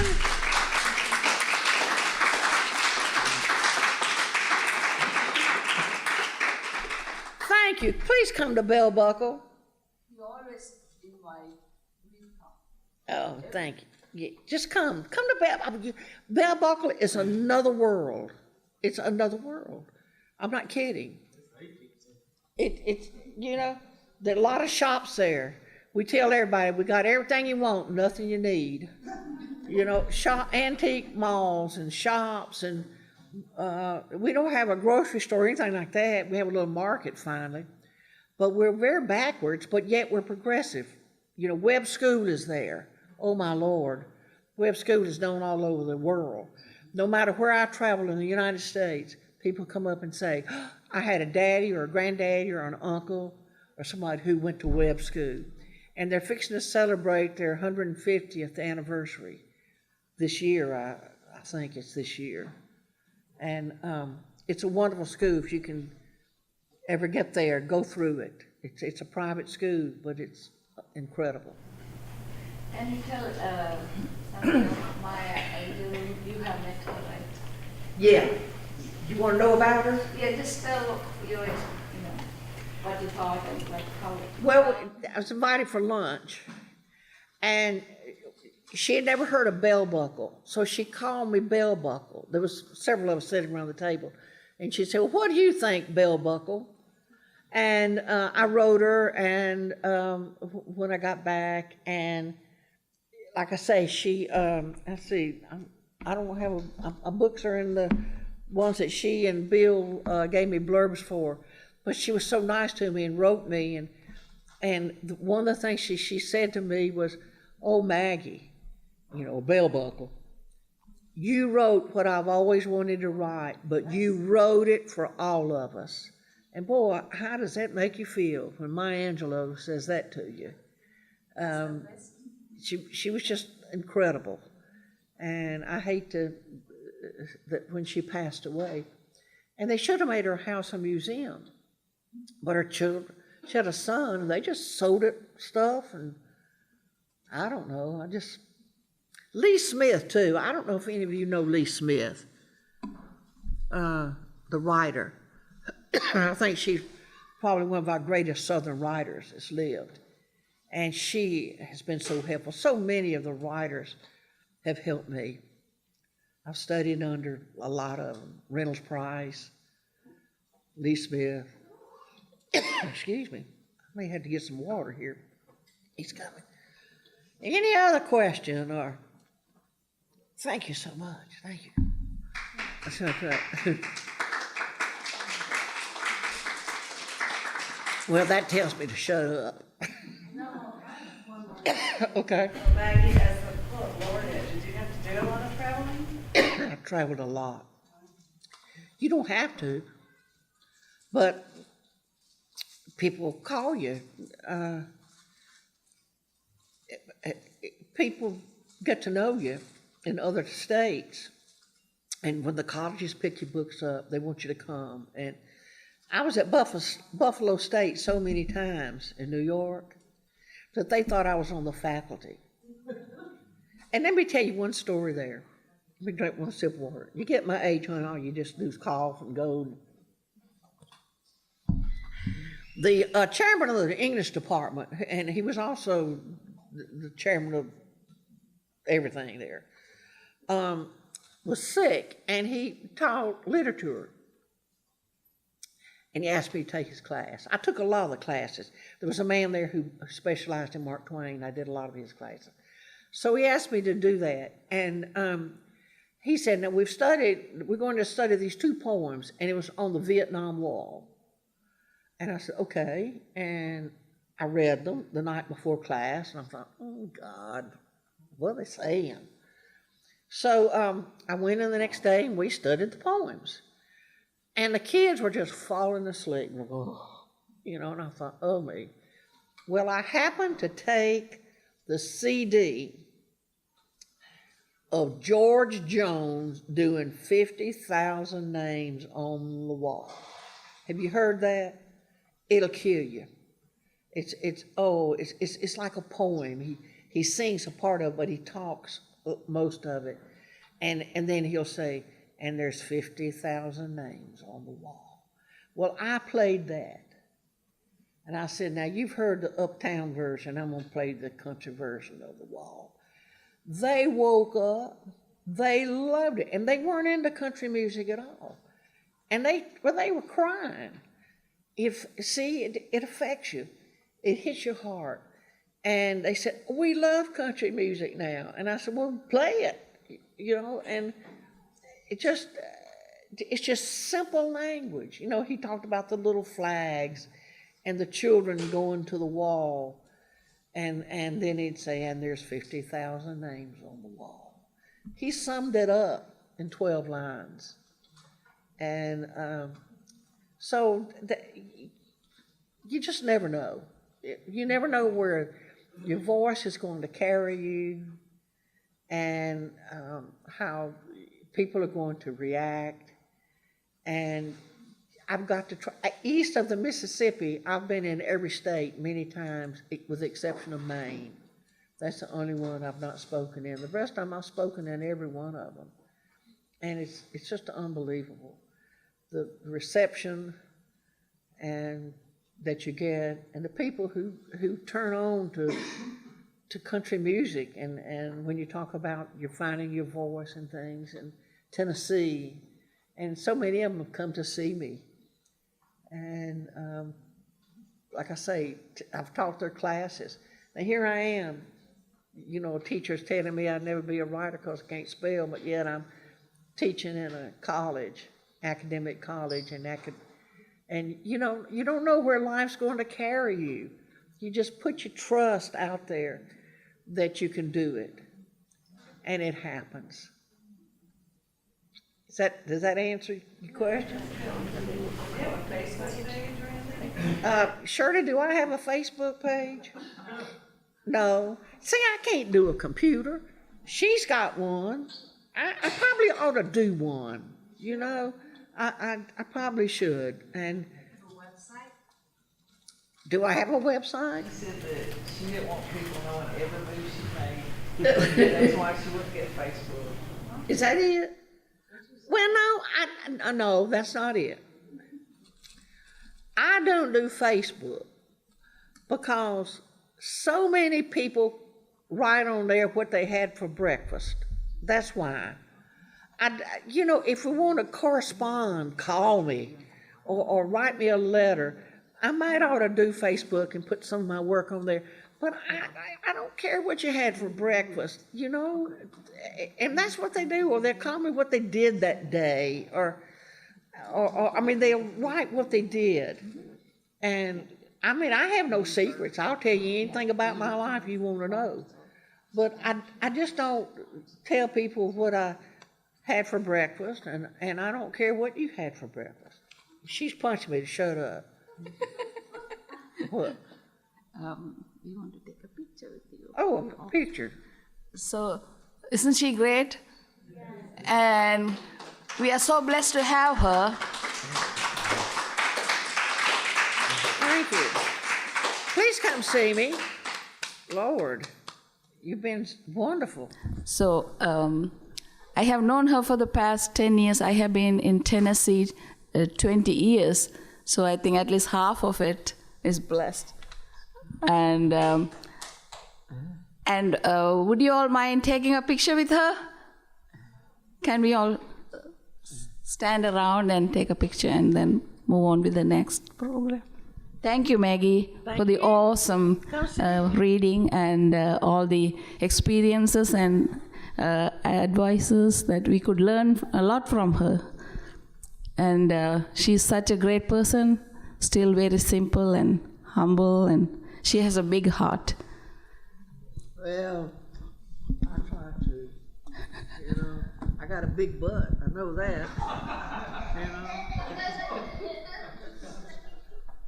We also had an award for her that the mayor handed out, and so I'm going to present it to her.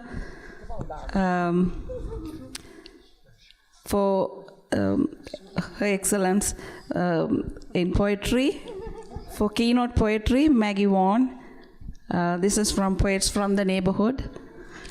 And our mayor, Rogers Anderson, handed out in the morning for you. Yeah, thank you. I understand that it's a certificate. Yeah, and I really appreciate that. Keynote poetry, Maggie Vaughn. Poets from the Neighborhood, Certificate of Excellence, 2019 Poets, Keynote Poetry, Maggie B. Vaughn. The Poetry 33rd Annual Tennessee Poets Day, April 27, 2019. Poets from the Neighborhood and Annual Poets Day. And that's very sweet. Here, let me show it to you. This will go on my wall. I have a wall of all kinds of stuff. And this is wonderful. Thank you so much. Thank you. Where do we look? Where's the picture? So, Oh, okay. Maggie, look there.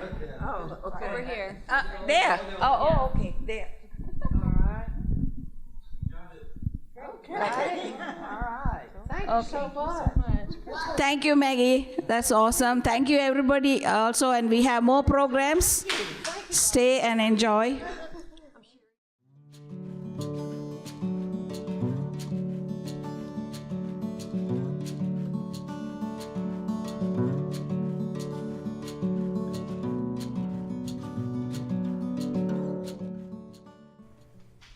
Anybody for open mic?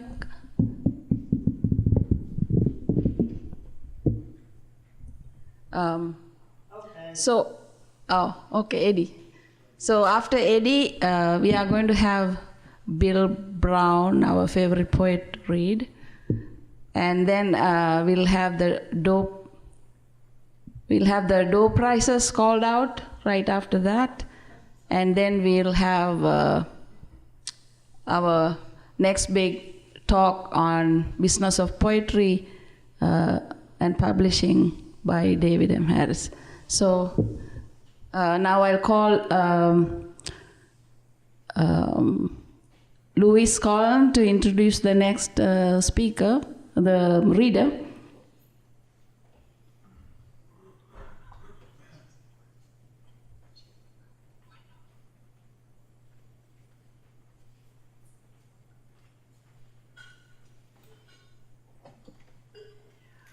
Okay.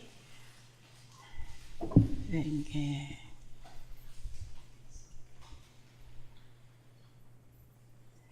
He told me that he was not going to read unless we had an emergency. We're kind of running out of people to read. And so he is going to read some of his poetry to us. And I give you... Eddie Moff. Eddie Moff. I give you Eddie Moff.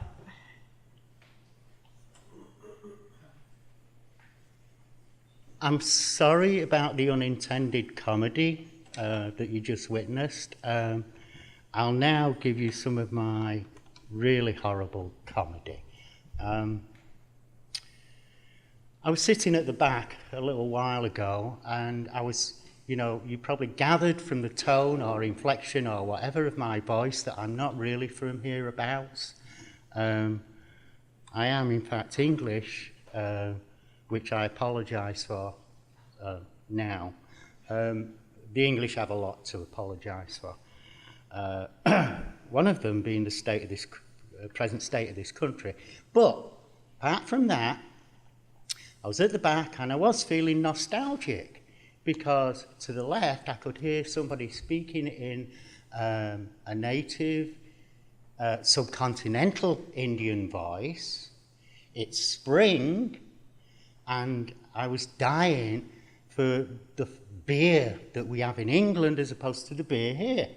And suddenly I started hearing the beginnings of a poem set to music, and an English poem, and it starts, I can't remember much of it, just about 4 lines. The poem goes, "Oh, to be in England, now that spring is here." Then it gets musical. Oh, to be in England, now that spring is here. Oh, to be in England, drinking English beer. Now that poem set by Robert Browning, which is very long indeed, and the first line's actually the best, and I think the last line. That poem was set to music in the 60s by an Indian guy, a subcontinental Indian guy, who actually had that accent that most people associate with Peter Sellers, who sang the song. But in fact, it wasn't Peter Sellers singing the song, it was this Indian guy speaking with his natural inflection when he spoke English. So, what's the point of all that? The point is, at the beginning of this day of poetry, a person, one of the speakers pointed out the importance of the difference between the written word and the spoken word. I could say red, and that would describe me to a T. I'm a revolutionary socialist. But if I also said red, somebody might say, Well, what's the title of the book you just read? So that's the difference. The spoken word has more ambiguities than the written word. The written word has the ability to be as precise as it can be on a scientific basis. The spoken word can be disputed by anybody who hears the words, by the person who even spoke them afterwards, by going on about what their intentions are. So let's stop that comedy act for a moment, and I'll get down to one of my serious pieces of poetry. It's called The Guardian Knot, and it's very serious because Alexander the Great had a great influence on what we term Western civilization. And this explains it all, why it's such a mess. The Guardian Knot. Gardy was a rope trading man. He loved a tattooed lady from Lydia. The ties that bound him could be found on her limbs and other impedimenta. They lived in Guardian City, not in Lydia, because it was Phrygian. Gardy met Liz when he was lost on the wrong road his ox cart he had driven. That they would wed was a given when she showed him the highway map on her back. Seeing the north, south, east and west helped to orientate him on the right track. They were about to tie the knot when smart Alex arrived from Macedonia. Alex tried to woo Liz away, sporting all of his splendid regalia. Gardy felt just a tad cut up, but Liz showed Alex where golden India lay. He set off at once eastward ho, and his lust, like Midas' touch, was washed away. Gardy and Liz lived happily, visiting Cilicia and Cappadocia. They were famous too in Lycia, in fact, through all of Anatolia.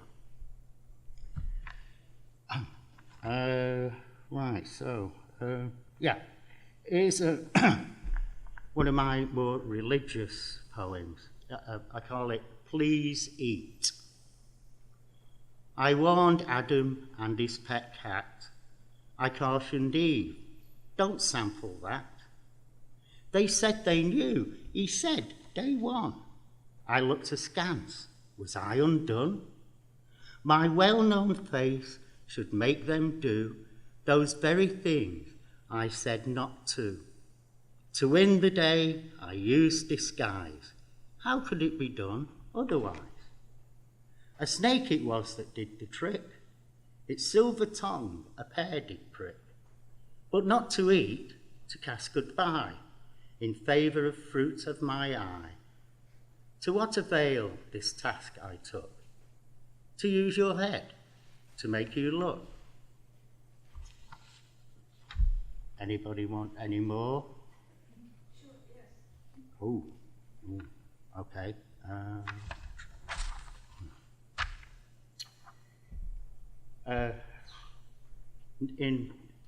Let's see, when was it? 2014, I had a heart attack. And as a result, I've now got a few added things to my body. Stents in my legs and a pacemaker. But I've also lost a few things, like all of my toes. So you should know that before I begin the poem. It's called In My Dream World. I think of poems, but do not write. I see visions, but will not paint. I have things to say, but am not asked. I hear nonsense, but will not speak. But I claim my toes are growing back. Oh, here we go. This is also one, but I'm not going to get the melody right. It goes to a tune, but I can never really get it right. So Just have to try and imagine what the tune is. And I call it, We Are the God Killers. When the pain of guilt gets too much, who do you call? When judgment seems too harsh to bear, who do you call? If your karma can't take no more, who do you call? If you fear the retribution, who do you call? When you need moral expunction, who do you call? If confession's not an option, who do you call? Godbusters, 1-888-666-6666.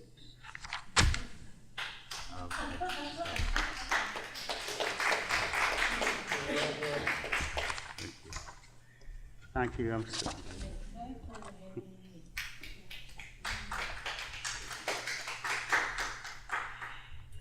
Is Dr. Denise Bell here still? There you are. Okay, you have books? That's good. I believe that is all we have of the open mic, except for she's now ready to start letting people read from their books. Did I miss anyone? Sherry is not selling today, but she needs to read.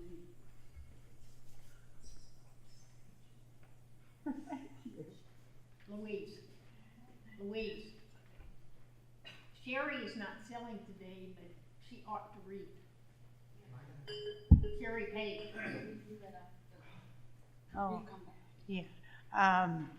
Okay. I want to thank you all for the response to open mic and for listening. And you're going to enjoy hearing poems from books.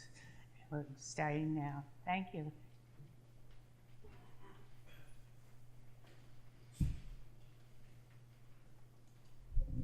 Thank you, Louis. We'll start with our favorite poet, and we are hoping and praying he'll be our next Tennessee State Poet Laureate. And it's okay to wish, right? And so let's hear Bill Brown.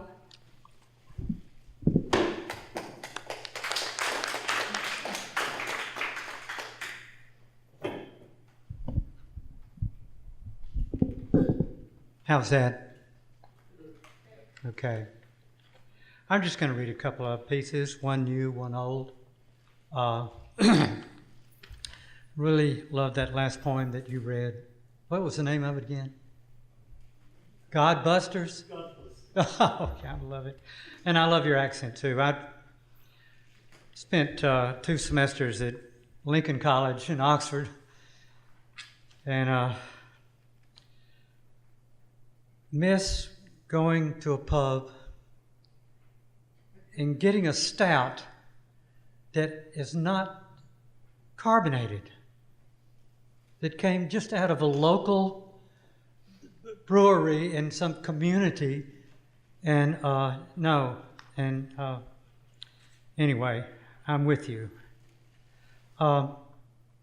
This is a poem that came out in a book called The Art of Dying, I think in maybe 95, 96.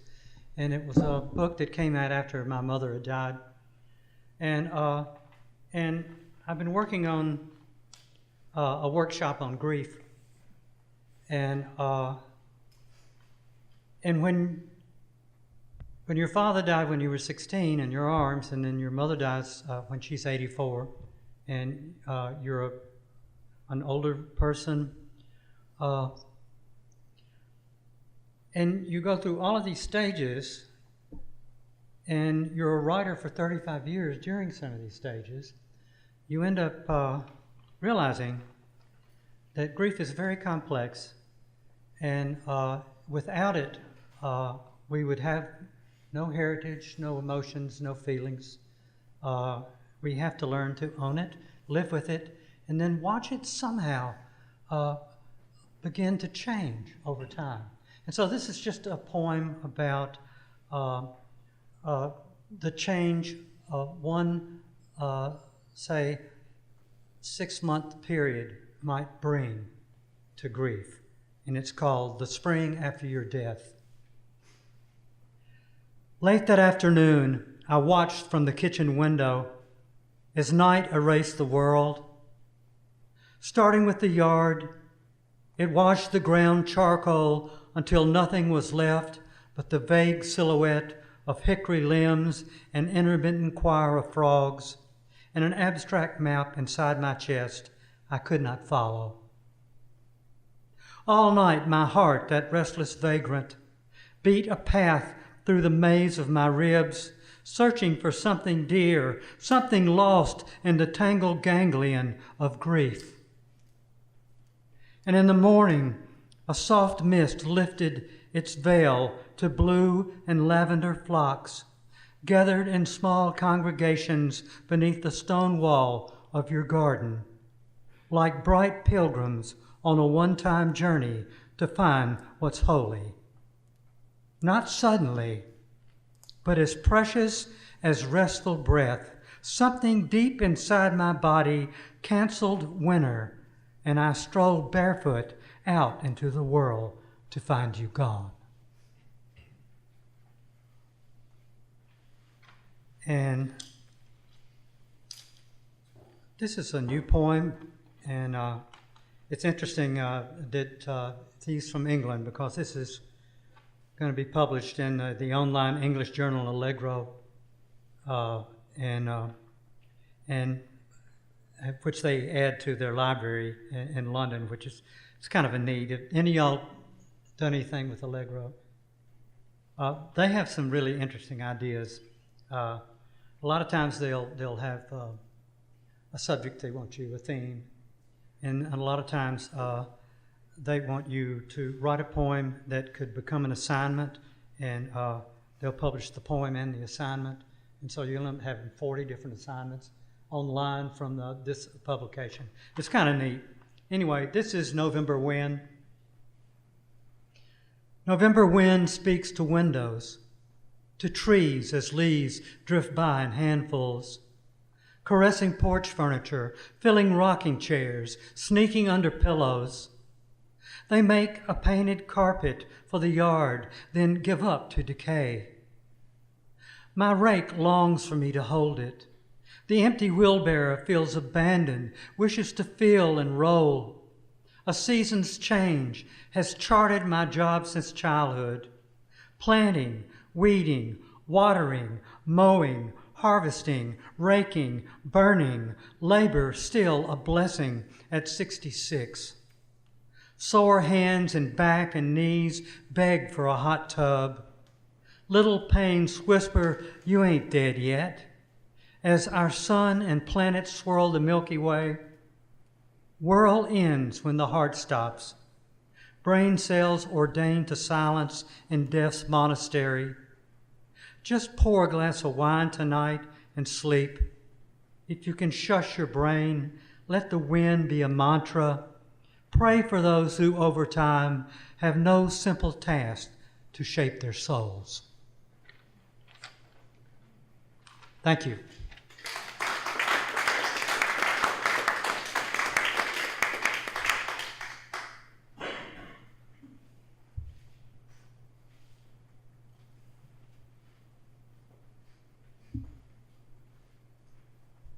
Thank you, Bill. That's awesome. Tangled ganglia of grief. I'll never forget that. That's catchy. And so next, we are going to do the door prizes with Susie. The door prizes. We'll do that. The door prizes. Oh, yeah. Yeah. Yes. So we are going to do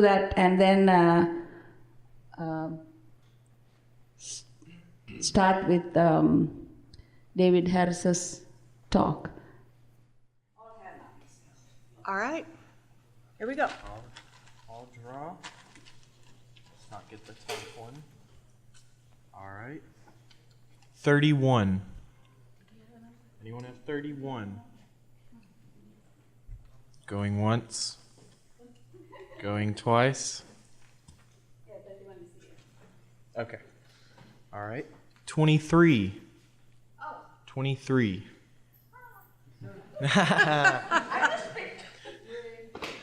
Okay. So where's the? Is that this? Yeah, all these books. So okay, I'll read it. I'll take last. Okay. Okay, that's fine. So is it? They just pick their own? Yeah. Okay. Okay. Let's go again. 22. 22.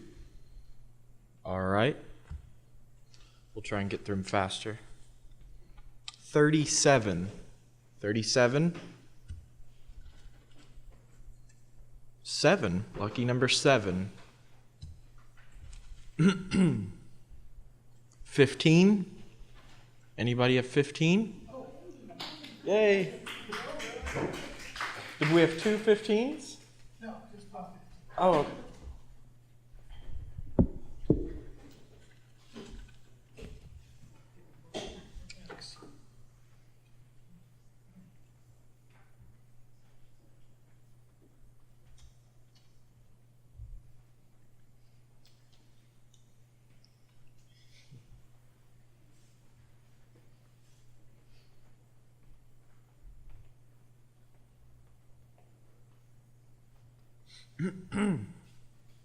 All right, we'll go on to the next number. 16. Does anyone have 16? I'm going to take that as a no. 34. Anybody have 34? Another no. Oh, got 2 there. 27. 27. Yeah. 56. 56. Anyone have 56? 33. Anybody closer to that number? 33.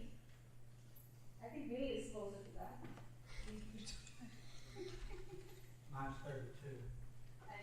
39. Go to 42, that's me. 39. There we go. We are getting it.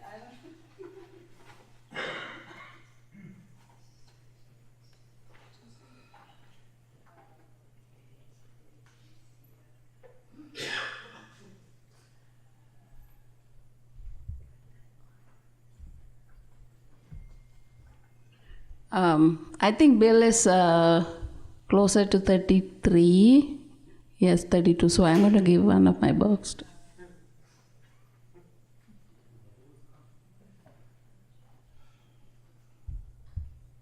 We'll go ahead to the next number. Since there's a lot of no's. 38. Anyone 38? 25. 25. 36. 36. 53. You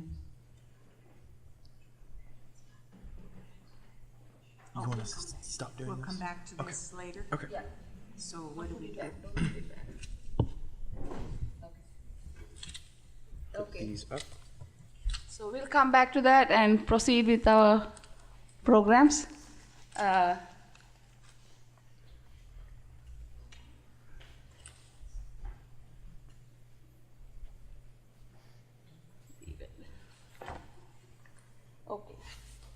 We are going to have David come give us a big talk. Thanks, Bill. I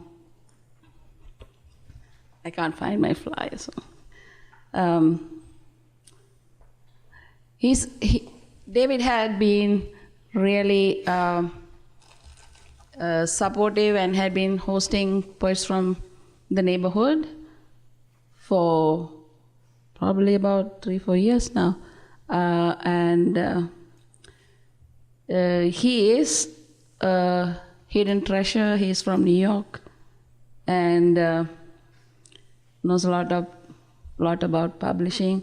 And until 2003, he was in New York. Once he got to Tennessee, he got serious about poetry. His work has appeared in anthologies and many magazines, the Pedestals and other places. His first collection of poetry, The Review Mirror, was published by Unsolicited Press in 2013. And let's him tell us all about publishing poetry. Thank you.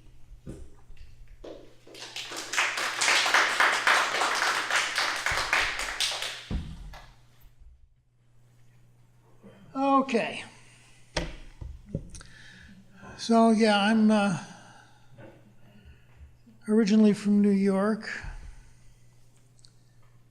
There we go. I worked for about 25 years in the publishing business, mostly working on fiction, some nonfiction. I was an editor, I was an agent, I was a publicist, I was a copy editor, proofreader, all sorts of things. Yes. Yeah, and that's one of the reasons why I am up here doing this particular talk. And if you will notice this column here, that's the other reason I'm doing this talk, because of this rather longish list of poems that have been published. Kind of past it. I don't always update the ones in the published column, but as you can see, I've published a fair amount of the poetry that I've written.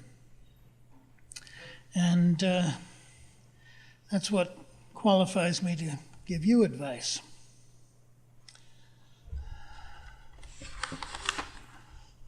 And I'll point out that for all of this stuff that I've published, I've had 2 years of extraordinary financial success from my poetry. And in both of those years, I earned $100.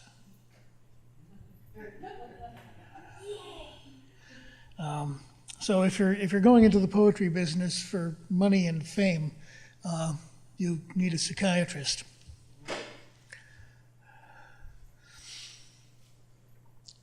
Now, a lot of people write poetry for reasons other than to get published. I have a friend I discovered about 10 years ago. She's been writing poetry for 40 years, and she writes her poems, and she reads them over, and she says, yes, that's the problem I was trying to work out, and then she puts it in her desk drawer, and nobody ever sees it again. And that's fine. They're serving a therapeutic purpose for her. They make her happy, and in some way they make her a better person. She has no interest in sharing them with other people. I've known her since 1973. I've seen one of her poems. Fine. So you need to know why you're writing. If you are writing as therapy, as my friend does, and you aren't interested in publishing, then you don't need to listen to this. I write as therapy and I want to get published, so I go through this whole big rigmarole. So, putting together a poetry submission, and I'm talking mostly about for journals rather than chapbooks or books at this point. Very, very few journals are interested in looking at one poem.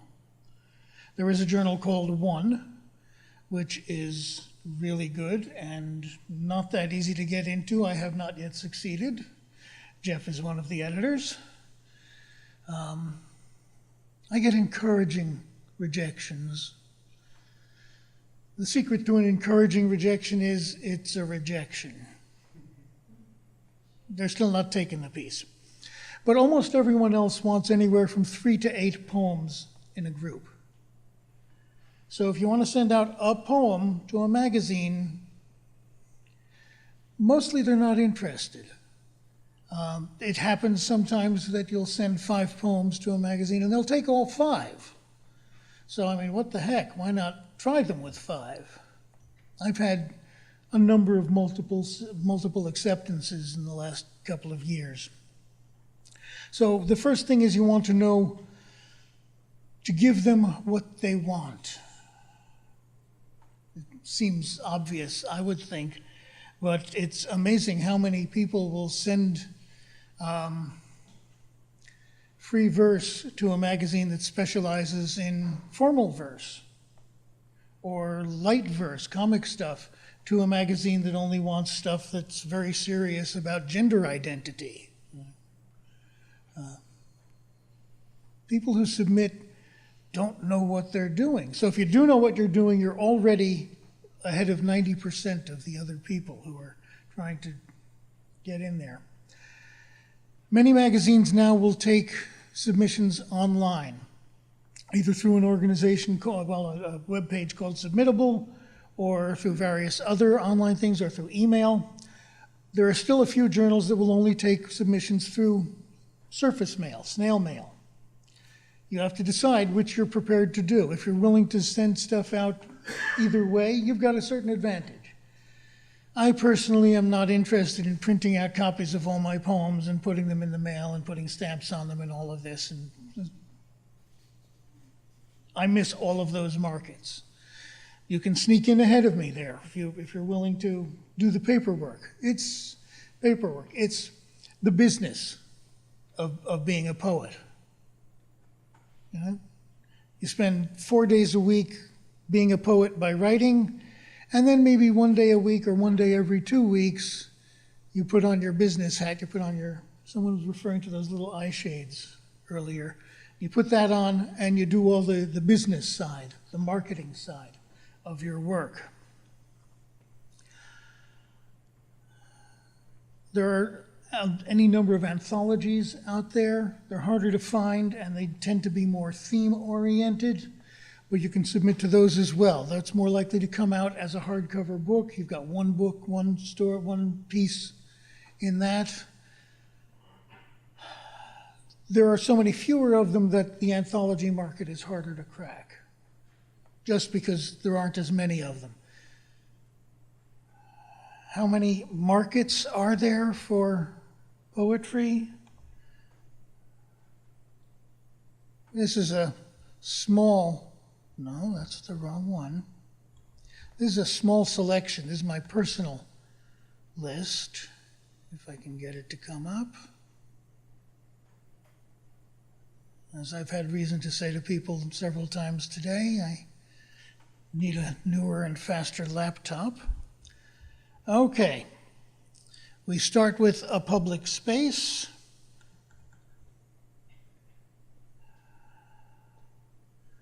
And these are just the poetry markets that I consider interesting and acceptable.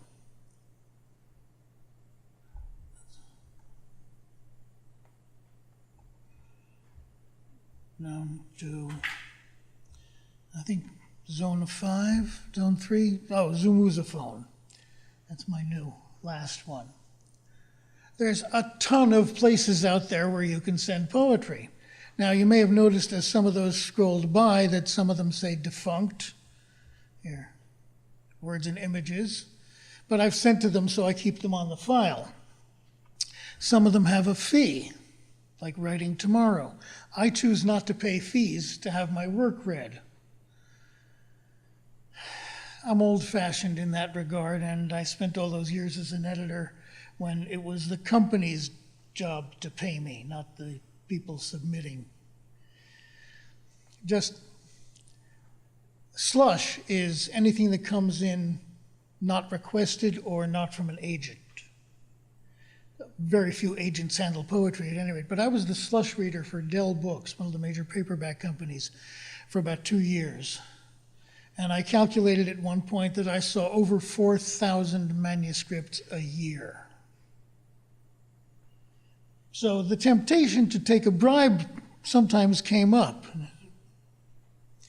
And I can understand why people want to be paid to read through all of this stuff. Because, do you people know Theodore Sturgeon, the science fiction writer? He came up with Sturgeon's Revelation at one point. It's 90% of everything is crud. So 90% of the things that come in as slush are crud. I mean, you read the first 10 words and you know you don't want to publish this. And then, of course, when you go up the next level, 90% of everything that gets published is crud too. But we can go all the way up the list. Read through the list of Nobel Prize winners sometimes.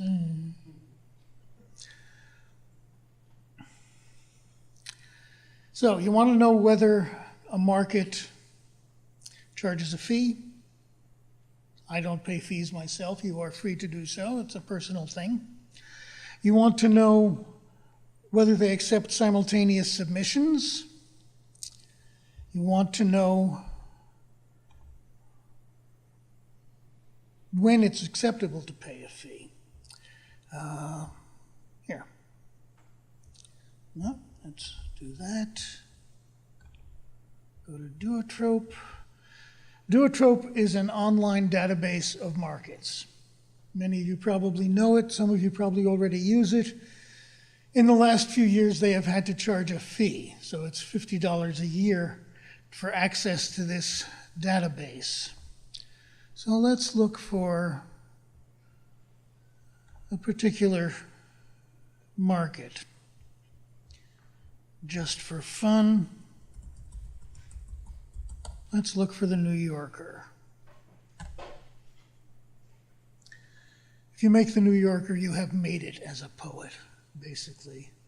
Their current poetry editor is Kevin Young, who is also the director of the Schomburg Center in New York and is also a really, really good poet. So,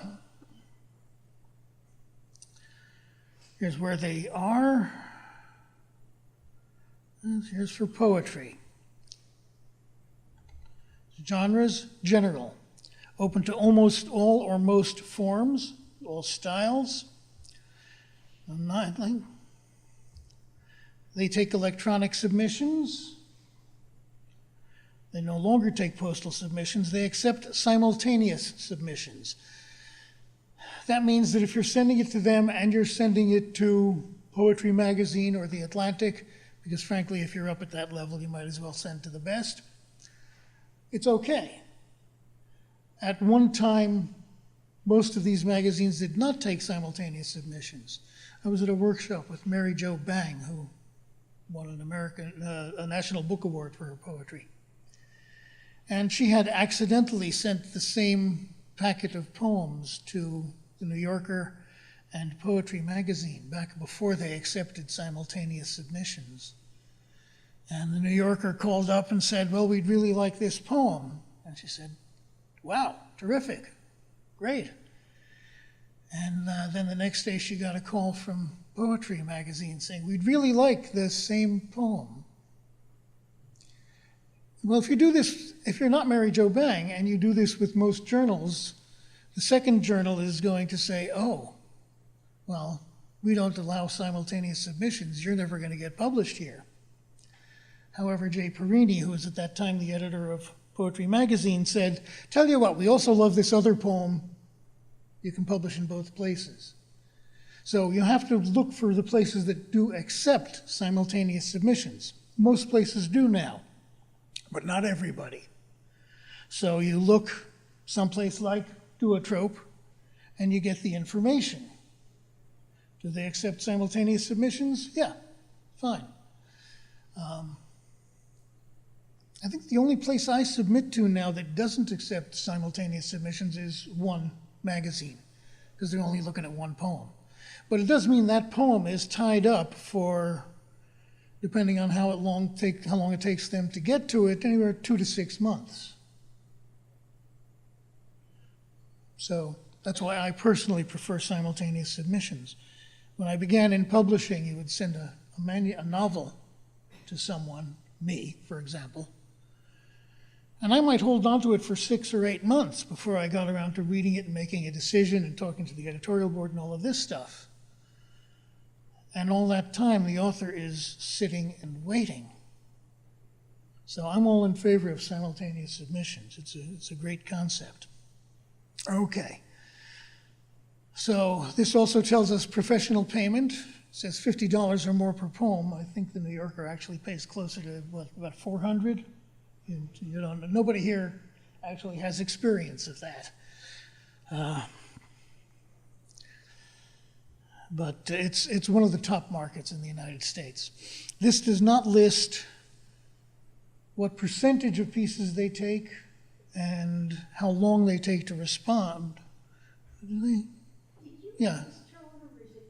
This is the Duotrope website. Yeah. Oh, here they do have responses. Extremely challenging poetry market. So probably less than 1% of submissions. Through Duotrope, 0% acceptances, which means they're getting whatever they accept from people who don't report to Duotrope. Now, Duotrope also has a manuscript, a submission tracker.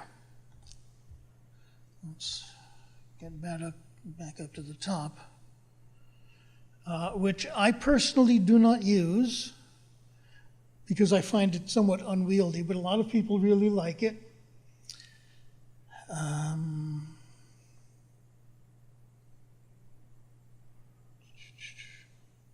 This is why I'm not totally familiar with where to find it.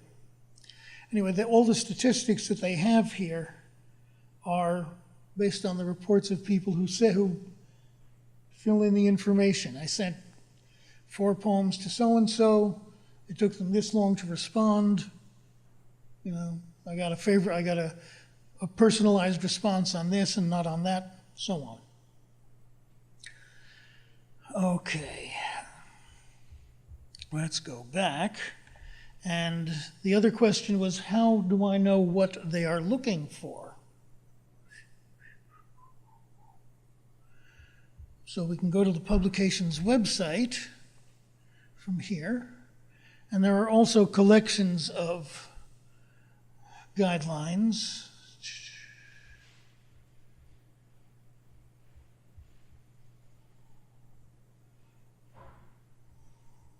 Now, something that's just a poetry magazine, they'll have a link at the top of the page for submissions.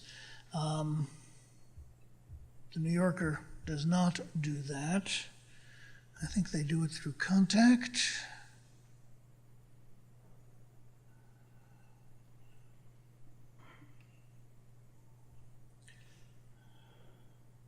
There are poetry submissions. Poetry is reviewed on a rolling basis.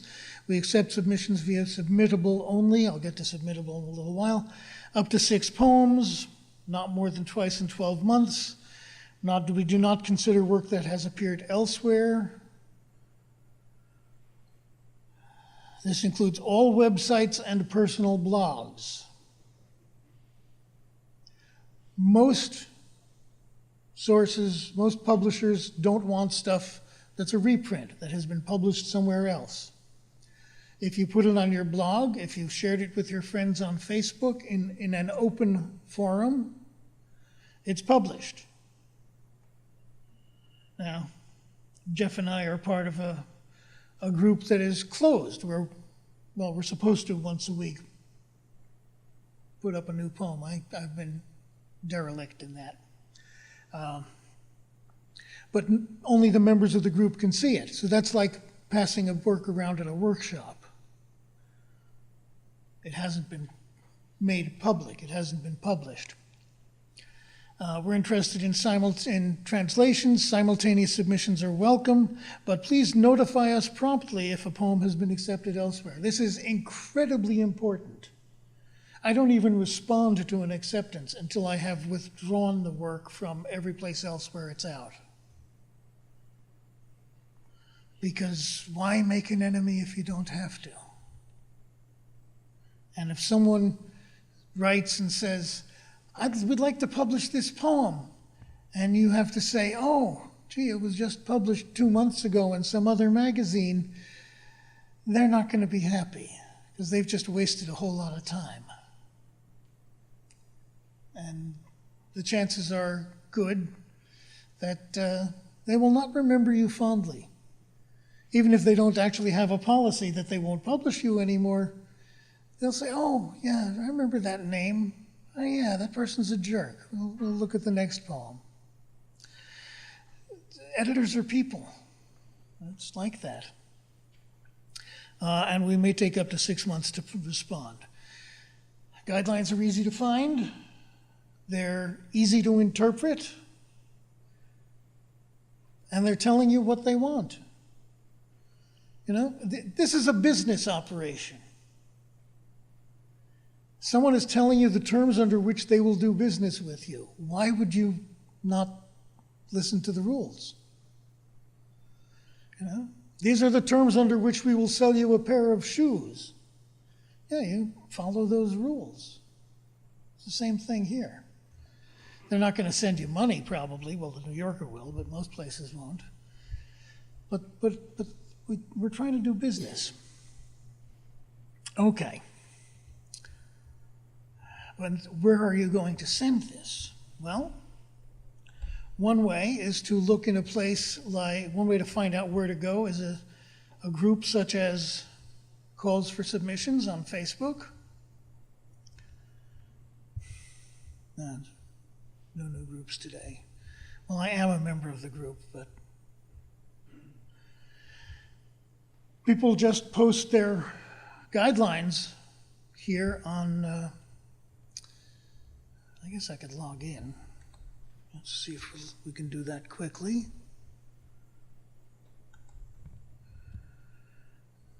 If anybody wants my email, there it is. Oh, no, that's not my email. There's my email. No, it's still the wrong one. Come on. That's my daughter's old email. And his dad. That's me.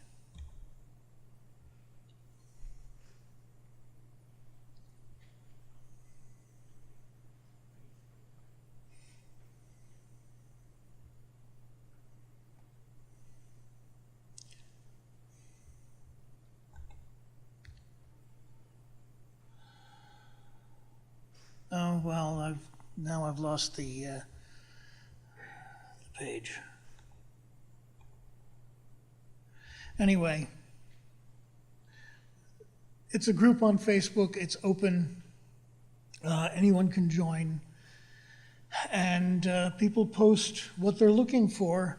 It includes publishers who are looking for novels and people who are looking for artwork and all sorts of other stuff. But calls for, oh yeah, there it is, calls for submissions.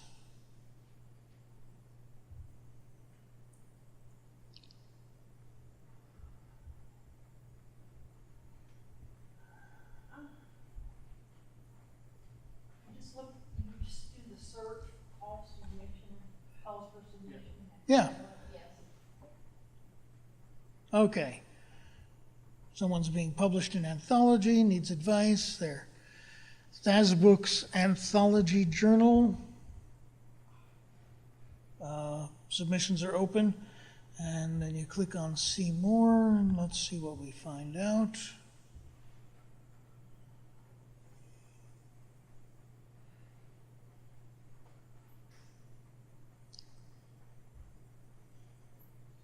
Give the word your own meaning. So here's a prompt, and they're looking for poems that respond to that prompt.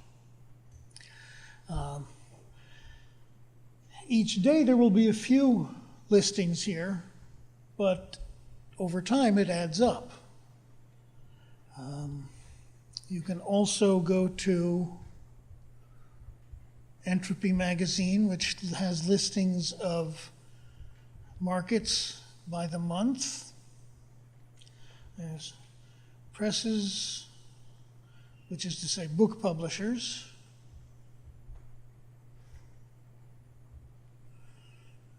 chapbooks. A chapbook is a smaller book, generally staple bound, under 50 pages.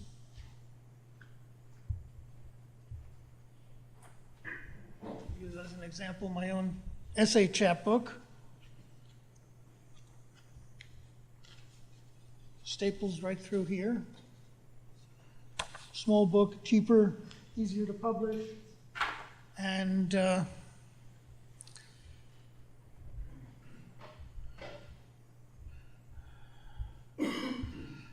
and then down here we have journals and anthologies who would be interested in taking a packet of 4 or 5 poems, or up to 8.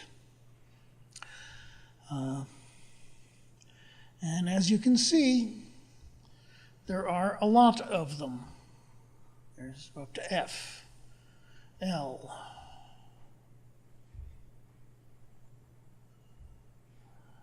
And they only go as far, oh, that's residencies. They go up to Zin. I guess I go a little further than they do. Now note that they also list residencies, fellows, conferences, opportunities. One of the real secrets to getting published in writing poetry is write really good poetry. Many new poets ask, who do you have to know?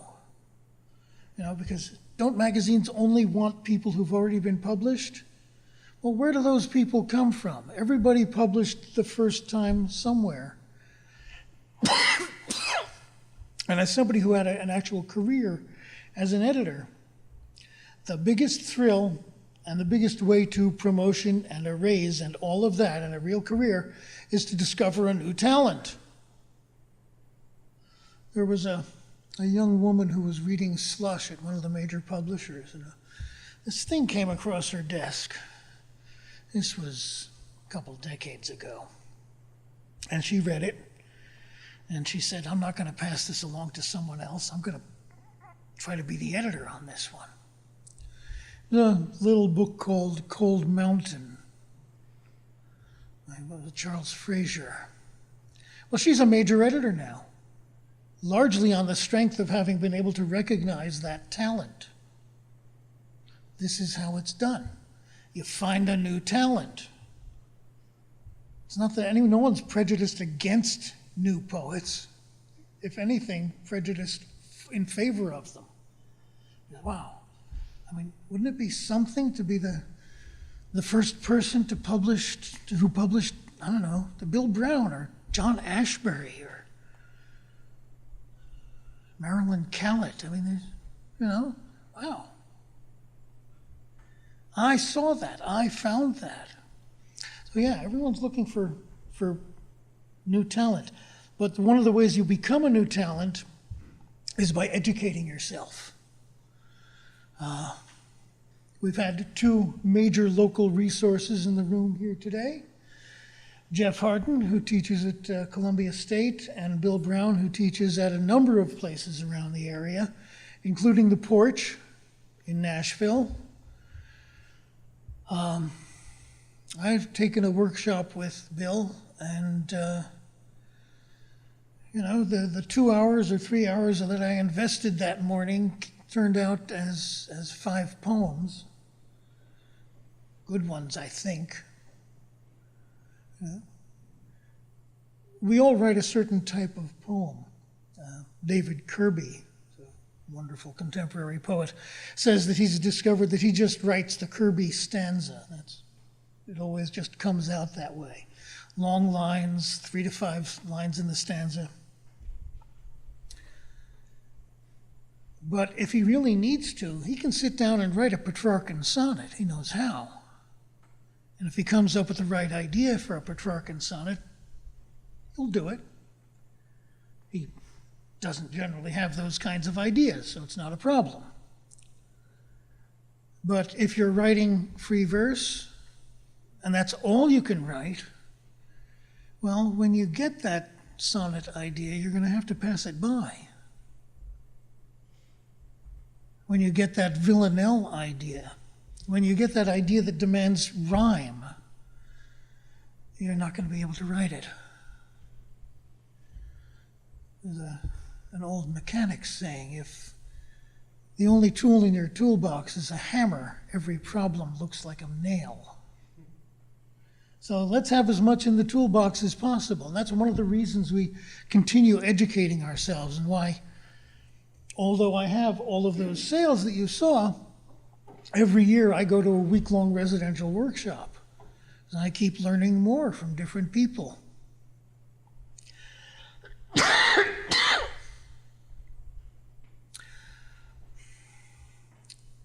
Some of these are more competitive than others.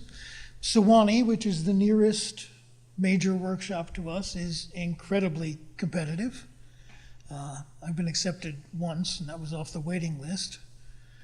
I go to Colgate up in upstate New York. I've been there a few times. Sarah Lawrence. Wild Acres is within driving distance, less competitive, and sometimes really good faculty. It varies. But there's bunches and bunches of these things, and if you can possibly swing the price and the time, it's really worth it. If you're sufficiently devoted, you can get an MFA in poetry. My own MFA is in fiction, as it happens, but that's another story. But I went to a low residency program. I went on campus for 8 days, twice a year, for 2 years. Did all my work at home, and I was able to continue working, go on with my regular life. And I learned a heck of a lot about writing, much of which turned out to apply to poetry as well. And I worked with some really good people. So one of the things you have to do is become a better poet. And no matter where you are in your career as a poet, as a writer, there's always more to learn until the day you die. When did Stanley Kunitz give up writing poetry? At 101, when he died. And you're always trying to write the next poem, the better poem.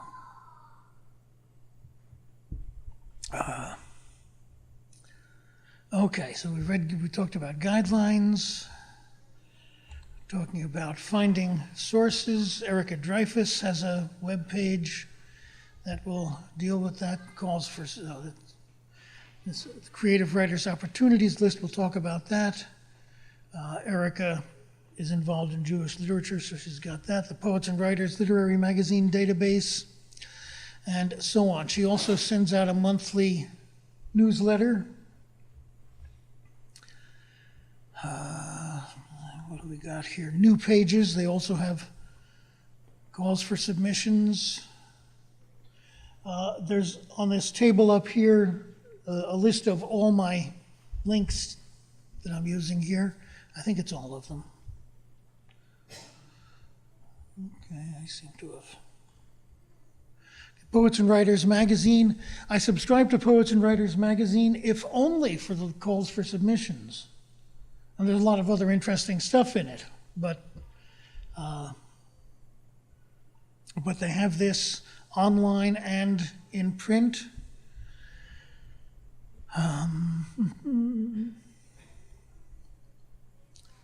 Resources for Writers, BookFox. I mean, there are a ton of online resources for all sorts of different things. For selecting among the various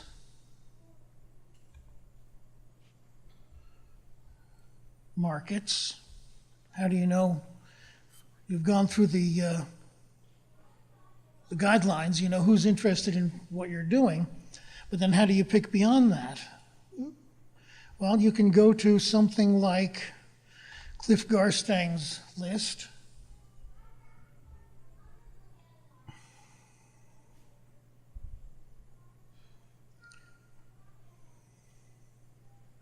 Where he ranks the magazines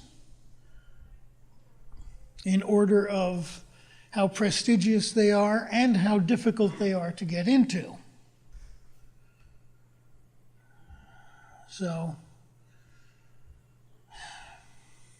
you may feel you are ready to publish in American Scholar, which is the journal of the Phi Beta Kappa fraternity.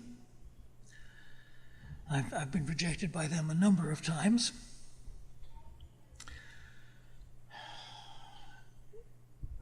You can see where they fit. Okay, you think you're ready for that? Aim for the highest you think you can make. If you start submitting at the bottom of the list and work your way up, well, if you're really good, the journal that's ranked 452nd will take you. And they'll take everything. But you won't know then if the journal that's ranked 328th would have taken you. So start at the top and work down. You're gonna collect rejections. A friend of mine tells a story. He heard a guy in a bar at a writer's convention, and this one guy said, "Well, of course, I've never been rejected." And the editor with whom my friend was sitting said, "That's a really interesting thing to hear, because I just rejected him last week."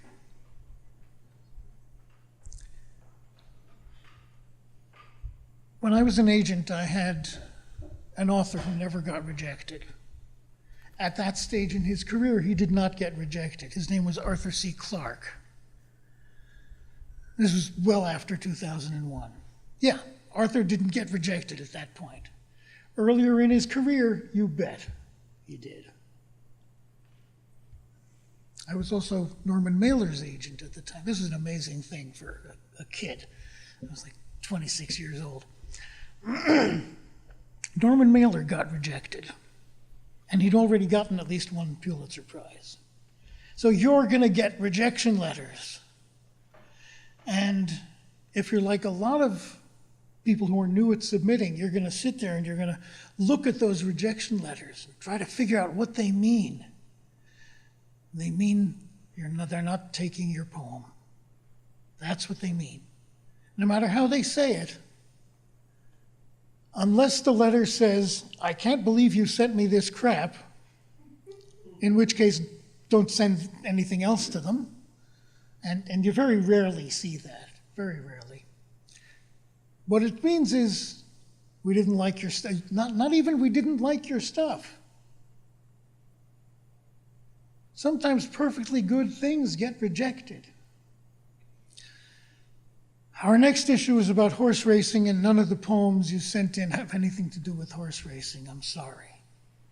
They may not even say that, but it could be the truth. Or, we really liked your poem about horse racing, but Richard Wilbur sent us a poem about horse racing the same week. And I'm sorry. His poem was better. They're not going to tell you that either, but it could be the truth. It's also possible that your poem was crap. They're probably not going to tell you that, and you're not going to believe it anyway. But whatever they tell you in that rejection letter, it just means, for one reason or another, we can't do business with you on this submission. That's all. Sometimes they will say something favorable. Sometimes they'll even say, "Try us again." Sometimes they'll even say, "Try us again soon." And you do. But when you get that rejection letter, what it means is, don't submit to them again for 6 months. And then you can try them again. Let's see, we have some other rankings, the review, and again, all of these are up there. This is another example of of guidelines. We look for writing that catches experience before the crusts of habit form. Sometimes reading guidelines is a little like reading poetry. Poetry and prose that resist ideas about what a certain kind of writing should do. We seek out writers who tell their truths in their own words and convince us as we read that we found something no one else could have written. This is actually really important. Something no one else could have written. 99% of poems are about love and death and memory. You try to write a poem that isn't about one of those, maybe you can find something that no one has done. I once wrote a poem about bricks because I couldn't find another poem about bricks. It's not great, but it got published. But there aren't that many new topics out there. The only thing that's new is what you have to say about the topic. Ideally, you write the poem that no one else could have written. Even if it's about how much I love Justin Bieber. That one would be hard for me, personally. Okay. Agni welcomes rare manuscripts between September 1st and May 31st. Submissions mailed the rest of the year will be returned unread. Nearly everything we publish is unsolicited. We encourage submissions from writers of all identities. We will not consider writing that has already been published in English, only work written in English or translated into English. I mean, you really get stuff sometimes that's in foreign languages. Strangest submission I ever got when I was reading Slush for Dell came in on cassette tapes. Fortunately, this is in like 1971. Fortunately, I had a cassette player in my office. The book was terrible, fortunately, again, because otherwise I would have had to have had it transcribed. We will consider excerpts if they read as if they were meant to stand alone, personal essays, all the forms. We rely on student interns. They are not involved in considering submissions, so you know that an editor is seeing your work.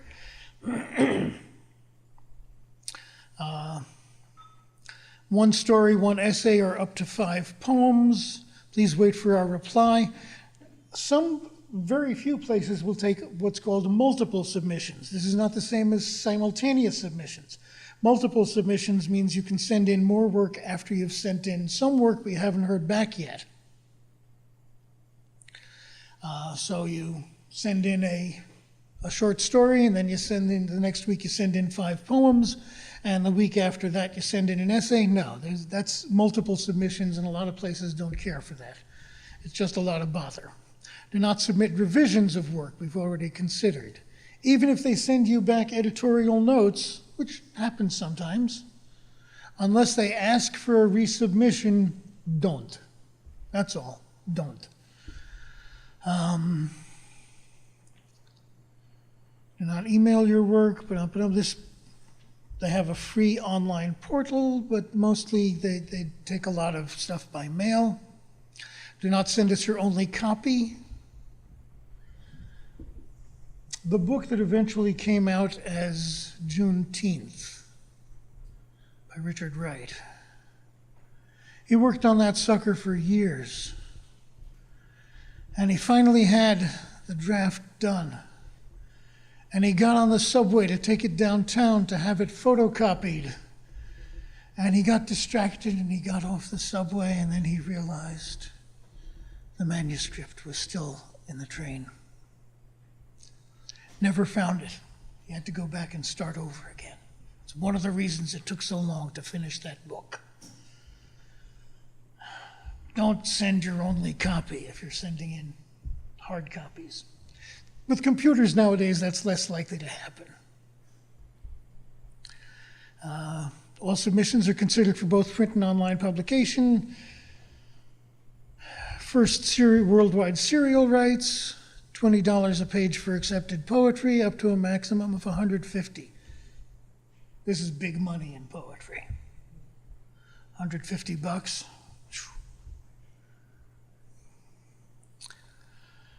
Manuscript format guidelines. type. If you're writing poetry, which we're talking about here, single space. Don't use a fancy font. Use a plain, readable font. I use Déjà Vu Serif mostly, which I find nice and readable. It's a very open font. There's a lot of white space.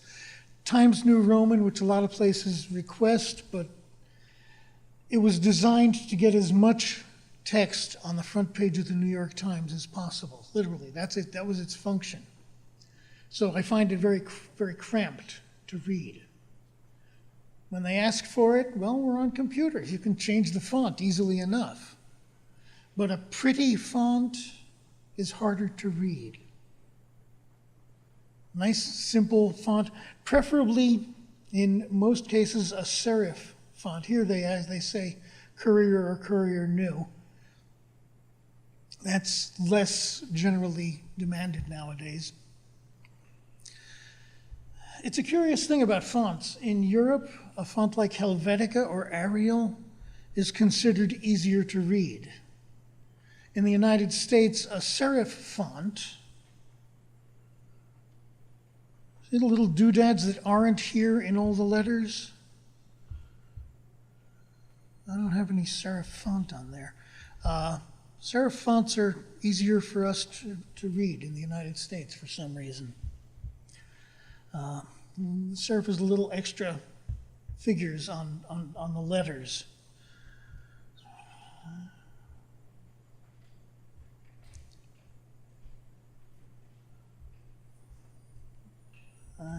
I don't see a serif font anywhere on this page. Okay, now, you're going to send out your stuff. You've got your packet ready. You've picked 5 poems that are either thematically related, or they're all recently, or they're showing the range of your talent as you choose. There we go. How to report your submissions if you're on Duotrope, if you're paying the $50 a year. I won't go over it because these are all rules that are specific to them. As I've said, I don't use Duotrope because I find it a little cumbersome when you're reporting a packet of 5 poems. If you're sending out one story at a time, it works fine. What I use is Sonar. It's tracking your subs. Get it? The guy who put it together is an Australian science fiction writer. His work isn't that great, but his coding is terrific. He's really good at that. So this is his submission tracking tool, Space Jock software. His series of science fiction stories is about Space Jock or something. He has a number of other programs that you might find interesting on the site, but this is the one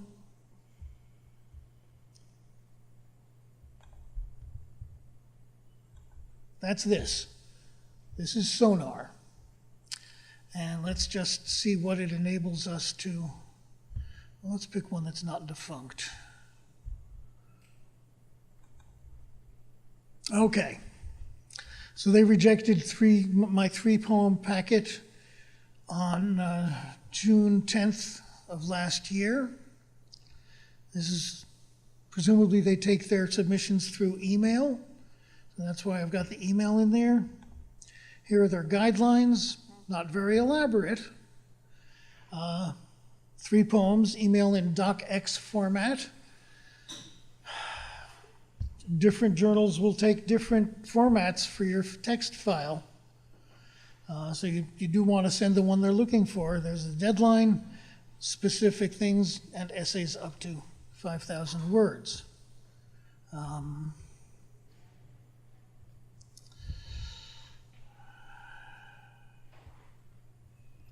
Here.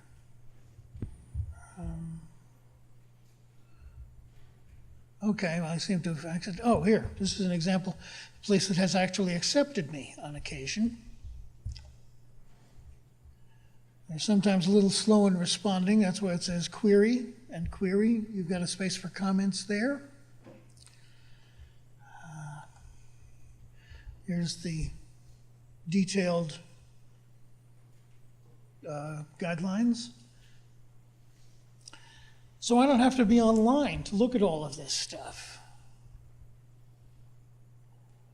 Now, I also, because I started in the business in the 1970s, I also keep a parallel system of index cards.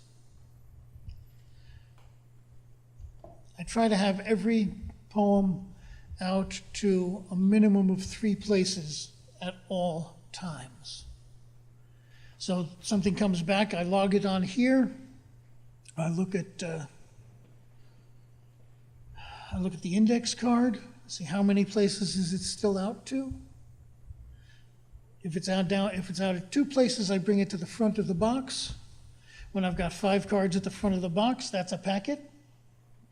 I mean, I'll tell you all about the strategies for putting packets together. I don't use any of them. It's just whatever 5 poems have come up. And then I spend an afternoon doing all my submissions.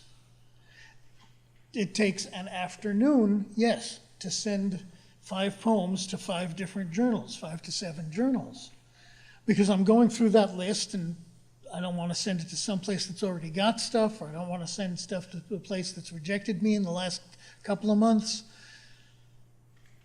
Some places I've sent to, I occasionally write formal poetry. So the places that want formal poetry, I'm not going to send them my free verse, and so on. So it takes a while to do all of this, but it is part of your writing practice to get the stuff out where people can read it. You know, possibly because I came up through the publishing business, I figure it's not really writing if nobody is reading it. That's a personal feeling. It's not binding on anyone else. But that's absolutely how I feel about it. And if, like so many of my friends, you're an academic, and I was an academic for 12 or 15 years, getting published helps you to get ahead in academia. Now, there are a bunch of other submission trackers as well. So you can just go to Google or Bing or your search engine of choice and put in manuscript trackers or submission trackers, and you'll get a bunch of other things. There are templates that will work with Excel or whatever equivalent you use, and they'll do the job fine. There. Keep track of your submissions, writer's database, do a trope, submission grinder, and so on. So they're not hard to find. And what the heck, you can use index cards too.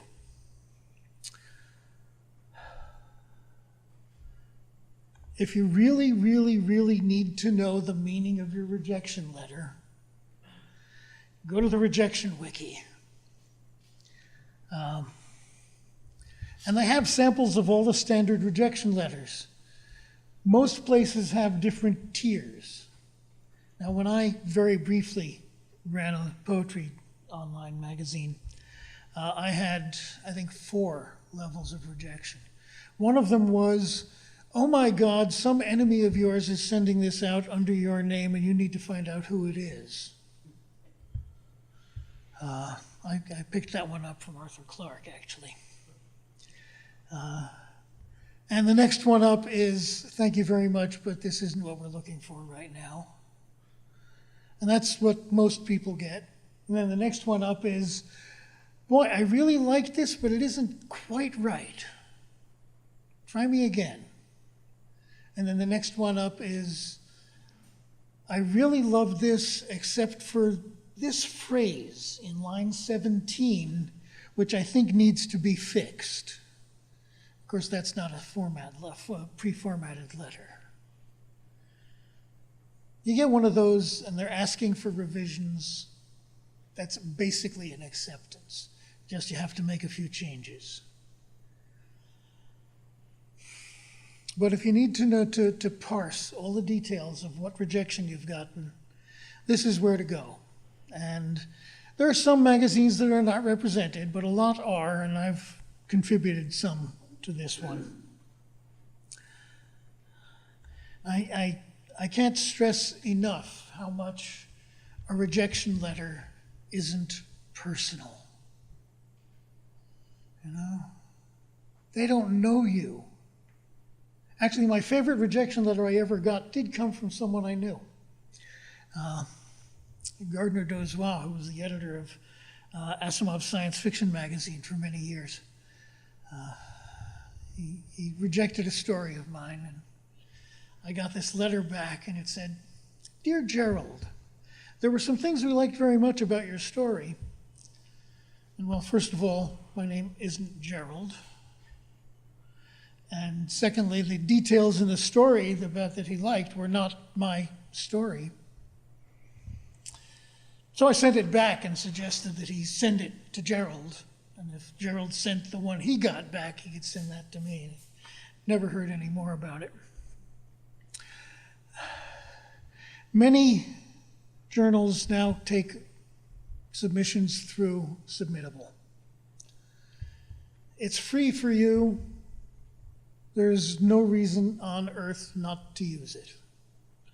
And it also does help you, let's see if I can sign in here, help you to track some of your work.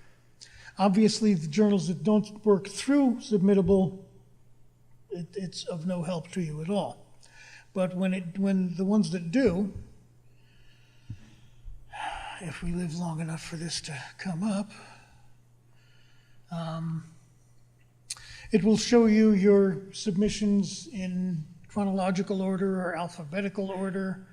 It'll show you what's been accepted, what's been rejected. You can respond to various things. You can withdraw individual poems.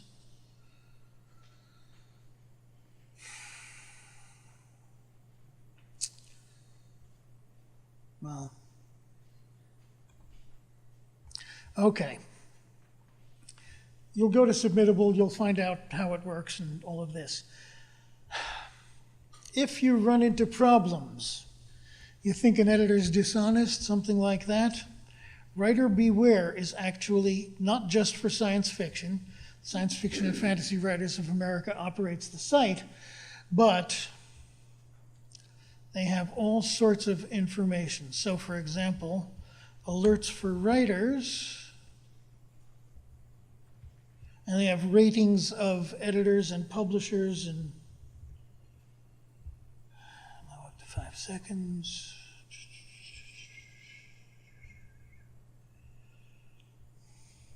I need a new laptop.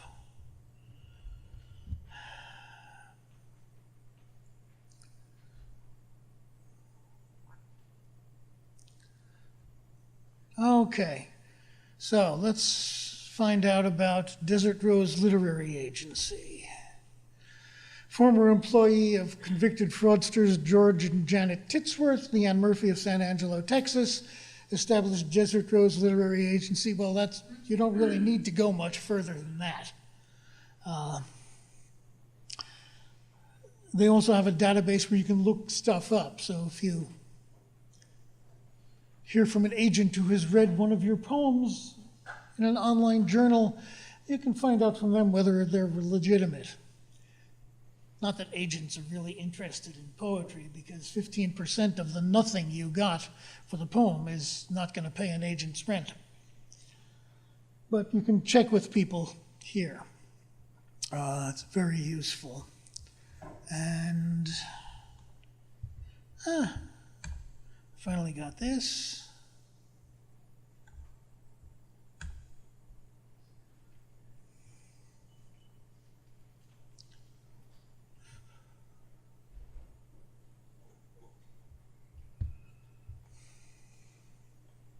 Well, that's basically just to show you what Submittable looks like, so we can hold off on that. Any questions? Yeah? I have 2 questions. The first is, have you put all of this stuff in a book? No, not yet. Well, I just think it's worth. My second question is, when they say don't send previously published stuff, does that mean don't send like the little book that I've made available to all? Or does it mean don't send stuff that has been published like in a magazine? Published is published. Have you sold a copy of the book? Yep. It's published. Actually, if you've had them printed, it's published. So in other words, you can write the stuff and submit it, but you better not put it in your own book yet. Not yet.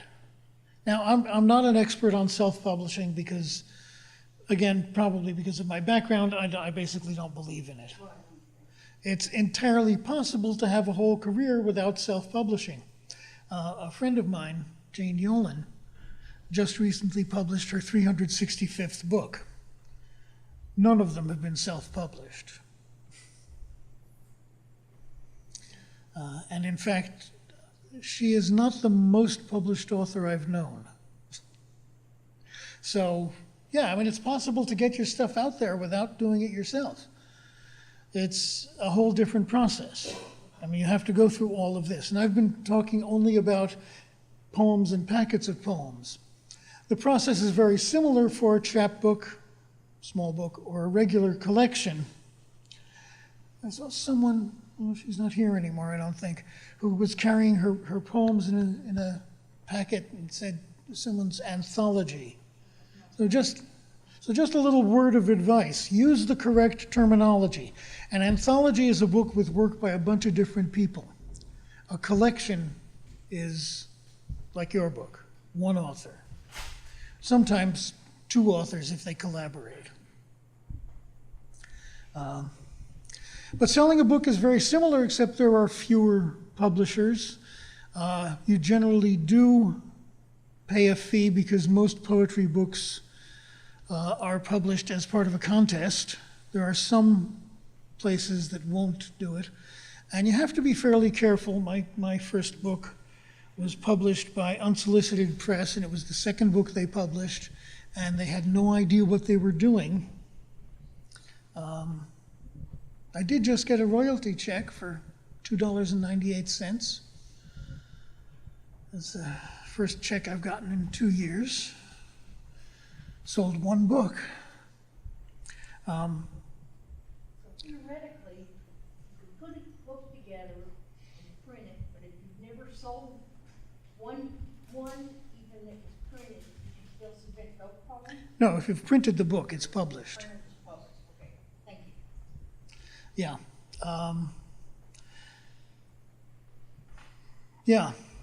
There are times when something that's been in a book will connect with an anthology.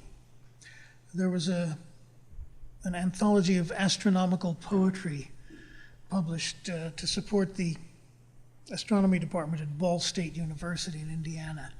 And they took one of my previously published poems, which was about meteors, a meteor shower. But that's kind of a special case. Anthologies tend to be more themed and less worried about whether something has been published before, because they'll have a bunch of original stuff and some preprint stuff and so on.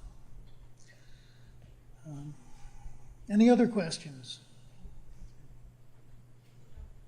Oh, yeah, I was the editor for a Fakakta anthology.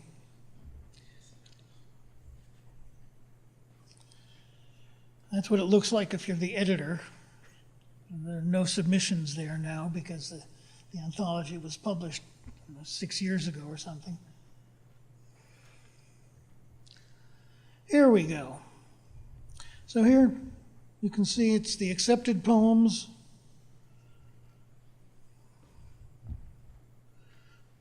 Only 24 through submittable. That's interesting.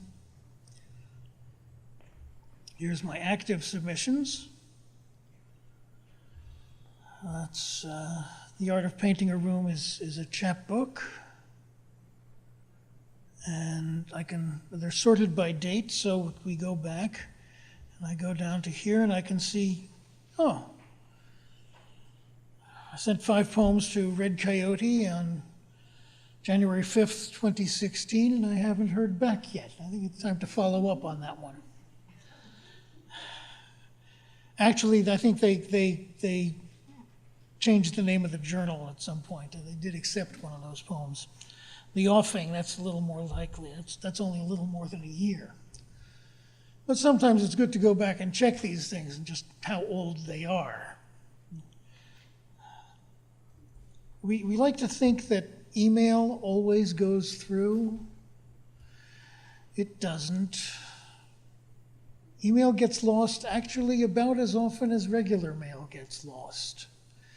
So there are I have 2 emails in my inbox from people saying, yeah, we have no record of your submission ever arriving. You know, feel free to send it again, but it never got here. What are you going to do? Even if in your email box it says sent, Mm-hmm. but you don't actually know till they write you. Well, many journals will send an automatic email back.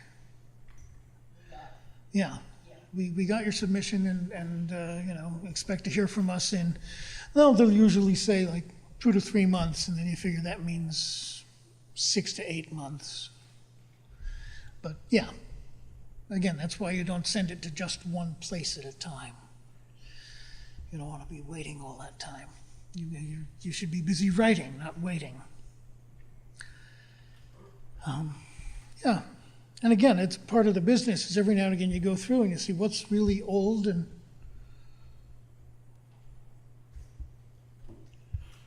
yeah. The CC has published me, and they're still taking quite a while to respond. Okay. And I think that is all of it. You know, learn more, be a better writer, and acknowledge that the business of poetry is business. You have to take off your poetry hat and put on your business hat. Or take off your artist hat and put on your business hat. And deal with it. And don't take it personally. You know? They don't know you. How can they take it? How can they mean it personally? No more questions? I want you to put all this stuff in a book. I would buy it in flash. Well, find a publisher who'll pay me for it.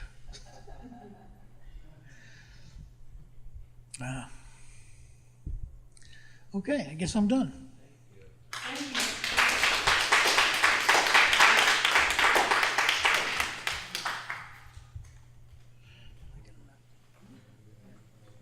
I'm going to read 2 poems, and I guess the trick on this is that I wrote them on the same day. They're in 2 different books, but I wrote them on the same day in a creative writing class I was teaching at the time, and this was 18 years ago, so 2001, and I was doing a whole exercise about apostrophe address poems, you know, where you talk to something, so like talk to a, and so I had my students list 3 different categories. One was an object, an abstraction, and then the third one was a person in a particular situation. And so in the space of a 3-hour night class, we did these exercises and wrote poems. And so this is called To a Hymn Book. And like I said, I wrote this 18 years ago. My daughter would have been 3, and she's now 21. And she's mentioned this is a poem for her, for story. To a Hymn Book. You have opened me more than I have opened you. Do you believe your songs? Or are you like some fields which accept whatever comes? Junk cars, waving alfalfa, more than one pond, 2 geese lost behind the others. I have to admit your titles make me weep. Not even a note is needed, for a space inside me needs cleansing. When closed, do you hear yourself, only muffled? Do separate songs compete? My child held you when she was 2, turned your pages. Did her hands feel more innocent than mine? Is innocence a quality in the voice easily heard? How many hair strands have you kept?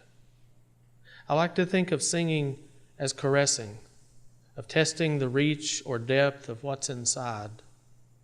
With all you hold, care for, such words and phrases, these classic tones, tell me how it is you keep quiet, how you don't tear the roof off, flutter past these hands that hold you.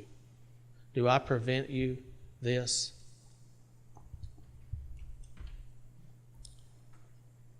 And then the other one that I wrote that same night, it would have been the spring semester 2001, so it seems so strange to read these poems that are so old now, but the other one I wrote 3 that night, obviously. I wrote to an oboe, and I wrote to some abstraction. But this is to a farmer whose fields are ruined. So this is the one I asked my students to think of a person in a particular context or situation. To a farmer whose fields are ruined. This last day of the month, I see you standing at a fence. Your foot is propped upon a rail. In my car, I'm going to one of the places I go often. I am listening to a violin concerto, something like angels listen to when God's voice is out strolling again, and alone they need to hear their wings. If I stopped, could we talk? Would you put your hand along my shoulder, or would you point past the scorched corn stalks? Say then something about men's thoughts, about the occasion of faith in a heart's demise, about birds, their nests, the speckled eggs, the flecks and veins when birth occurs. I think this day is built of mortar and stillness, lack of melons. I've always loved the color yellow, more bright than squash. I was hoping your pensive stare might impress God himself, that he might grant another day of creation, allow you anything, whatever most you've dreamed but never seen, yours alone. Not even the birds would know. Not even I would know. I was hoping this, though if it happened, how would I know? I'd have only a feeling, a sense. I'd look up to see you shift your weight or turn in my direction, throw up a hand, a signal, a sign that says, it's all familiar. This world we ride is holding us in place. This world has nests and rails and furrowed brows. We can almost hear the wind. It might be weighted down, barely able to make the next hill over. Let's go help it. Someone tell that hill to move.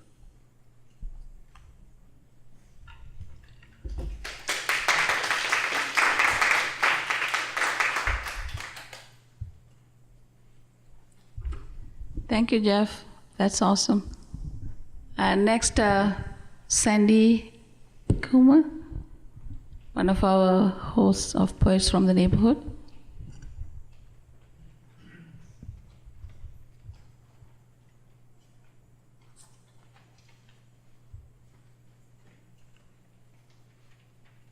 Okay, I'm going to read one poem.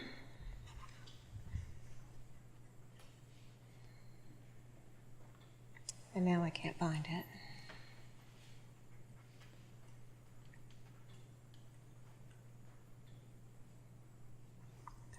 Okay.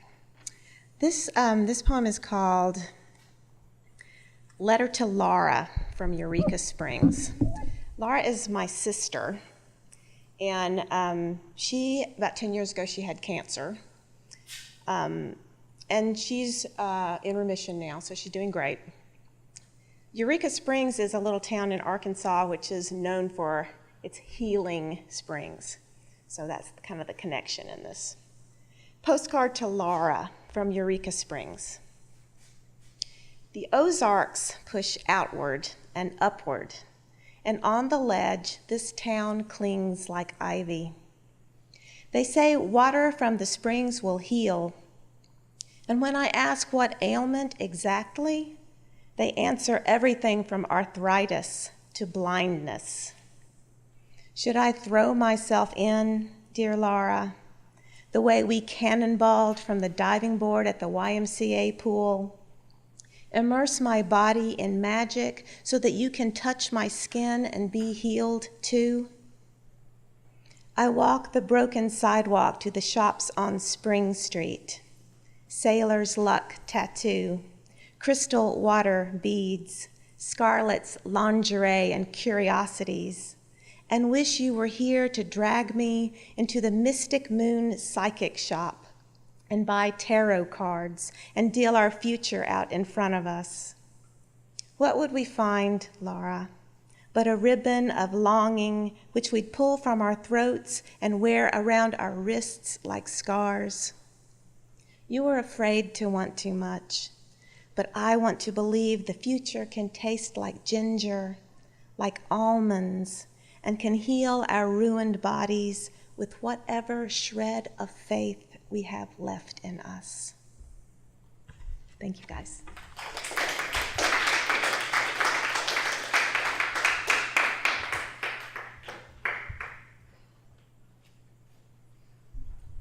Thank you, Sandy. That's awesome. And next is Sherry Page.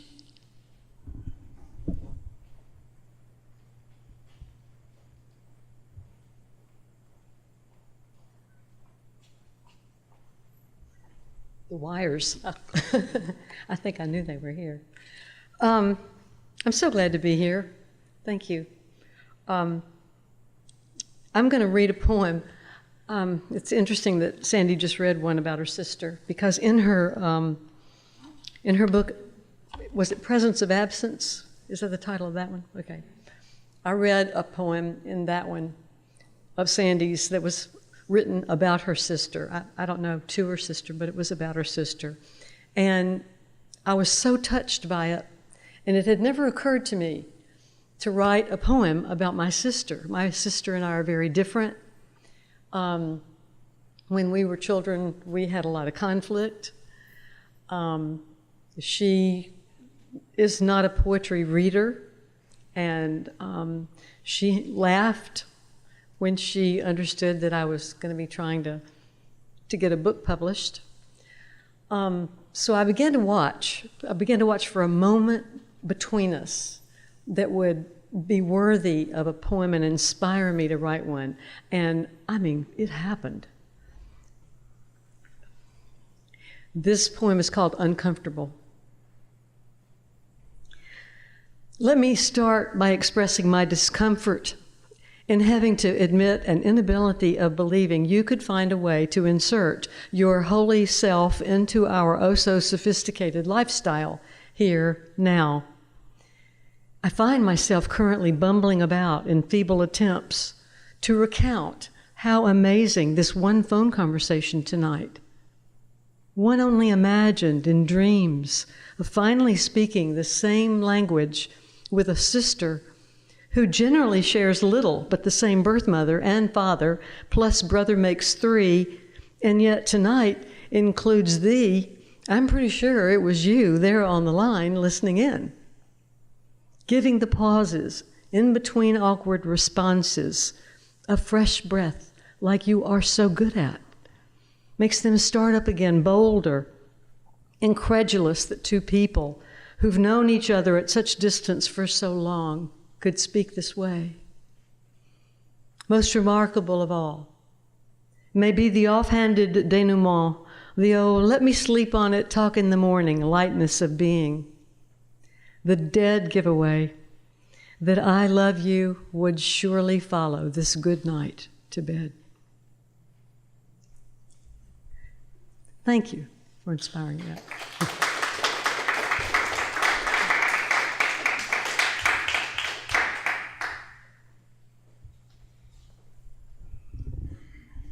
Thank you, Sherry. I think she's moving to Franklin. We'll see you more. Yeah. And next, Dr. Denise Bell. She had been waiting patiently. Thank you so much, Denise.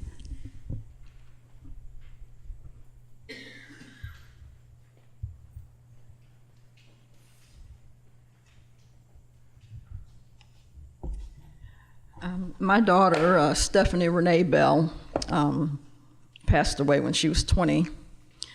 She had a brain tumor, the same type of brain tumor that John McCain and Edward Kennedy and Beau Biden had, the worst type of brain tumor you can get.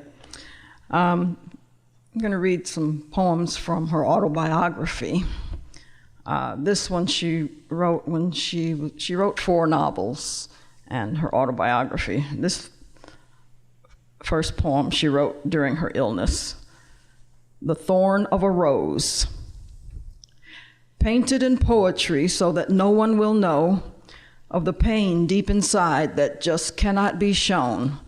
For to know is to feel is to hurt, and no one else but the poet deserves to be dragged through this dirt. What is it like to be the thorn of a rose? What guilt must it feel when, to friends, it is a foe?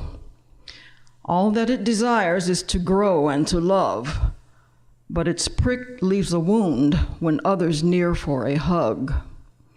Though it means no harm, someone always pays. Thus the thorn would rather push the ones it loves away, to spare them the worrying, anxiety, and tears, because living as a burden to others is the thorn's greatest fear.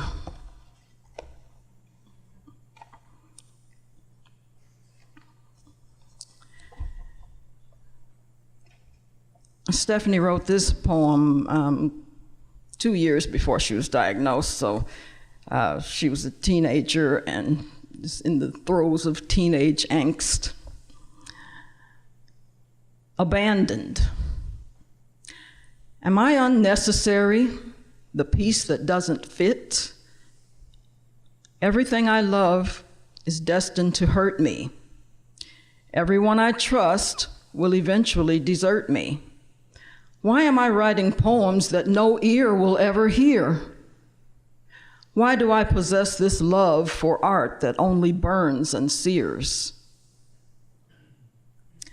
They're falling off left and right from me. Their love continues to slow. The more my trust dissolves in them, I find I'm letting go. My skin is only so thick, I don't think I can take anymore. My heart is shattering day by day, but they only continue to ignore.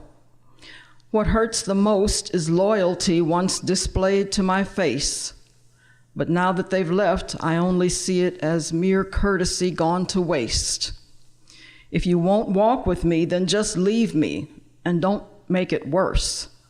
Don't play off how easily I get attached, my love that tastes like a curse. Don't ever give me another smile, then leave me all alone. Painfully, I beg of you to stop and to end this torturous song.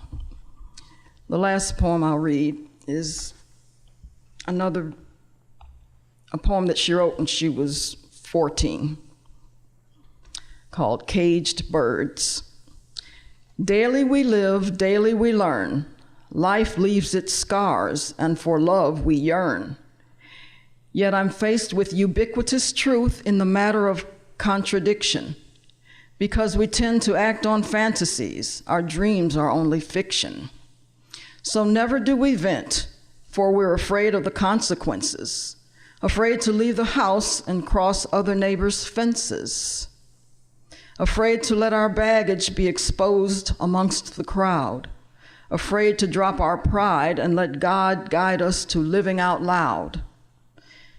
In childhood, we learn to label. Youth, we learn to judge.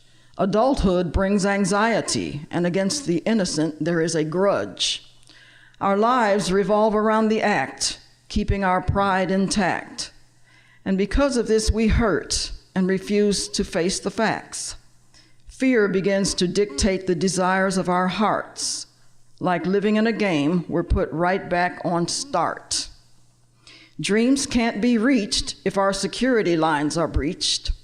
And since we think we're prospering, incivility is preached. But if you succeed to find a route to the depths of one's soul, you could easily catch a glimpse of the culprit causing this hole.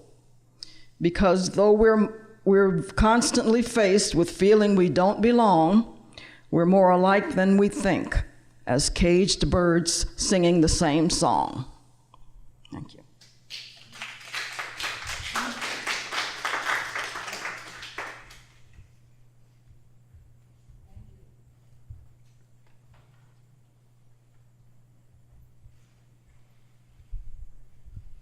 Thank you, Denise. You're always welcome, and we love Stephanie's poems. And those are awesome poems. And to think young as she was, they are awesome. And there's two more poets, and I'll be reading the next one, and then Louise Collin, we save her for the last. But I had to read because today is my mother's Memorial Day, April 27th. So this is for my mother, a birthday memoir. Letting me rule the day in tailor-made dresses, she always made my birthdays very special. With matching new ballerinas and stockings, chocolates and sweets to shower the friends, and mouthfuls of buttery cake that melts us away. Most of all, it's the day declared free from spanking. A day I tried to test her patience, the extent of her love, in my childish little ways. I have gotten wiser by the year in her selfless love that burned deep within, just so we could emerge holding the torch of values she stood by, honest and straightforward. Fearing no evil, she held her head up with shimmering aura that kept everyone at bay with such respect and awe. But she held me tight by the hand, protecting in her shadow that was once my whole world and is still my peaceful haven where my soul seemed to yearn for that torrential love of my mother to keep me afloat and rise above all the trials of life, still holding high the torch she passed on to me with pride, trusting me to succeed, holding my head up in full honesty and conviction to see the beauty in all God's creations, including the humble me. Thank you. And this was an enlightening moment. I didn't know the last line where it came, including the humble me. After that, I was, I realized, okay, this is what it is. Thank you.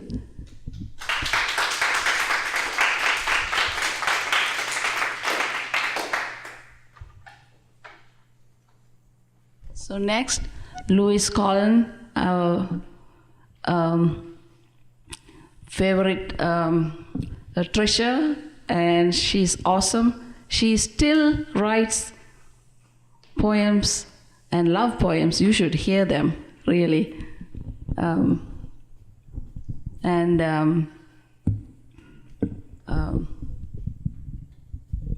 she's one of our favorite hosts on Poets from the Neighborhood, and she's always ready to read. And thank you, Louise. Here she is with her new book.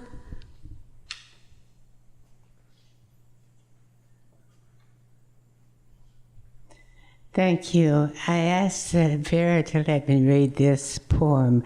It's the last poem in my book, and I think it kind of fits in today. The poem, it is there, saying what it says, meaning what it means, using words that arouse you, not caring if you look for meanings it shouts to the world. The poem speaks to you alone. It's using one word or one line that draw from your memories, good or bad, or across faint desert footprints, the poem grows within you.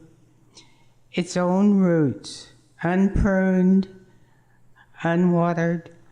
Don't think that you can ever walk away, leaving it in a closed drawer of your mind. Thank you. Thank you.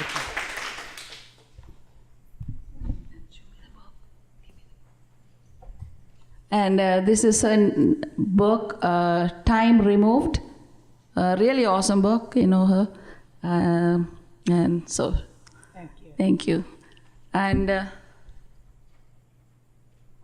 everybody read? Yeah. I think that would be it for today. And I want to thank you all, and also want to let you know that we have a poetry group that meets every second Saturday at 10:30 in the library. And also we have an anthology. Please, if you haven't responded us back, let us know. Let us know that you're okay with your poems included. Give us permission. And we also need to thank our patient, Williamson County TV interns, Michael and his team is here, and Michael has been here for every single one of them. And you know, he's cheering for us every time. And thank you. Thank you all. God bless you. See you next year. Keep in touch.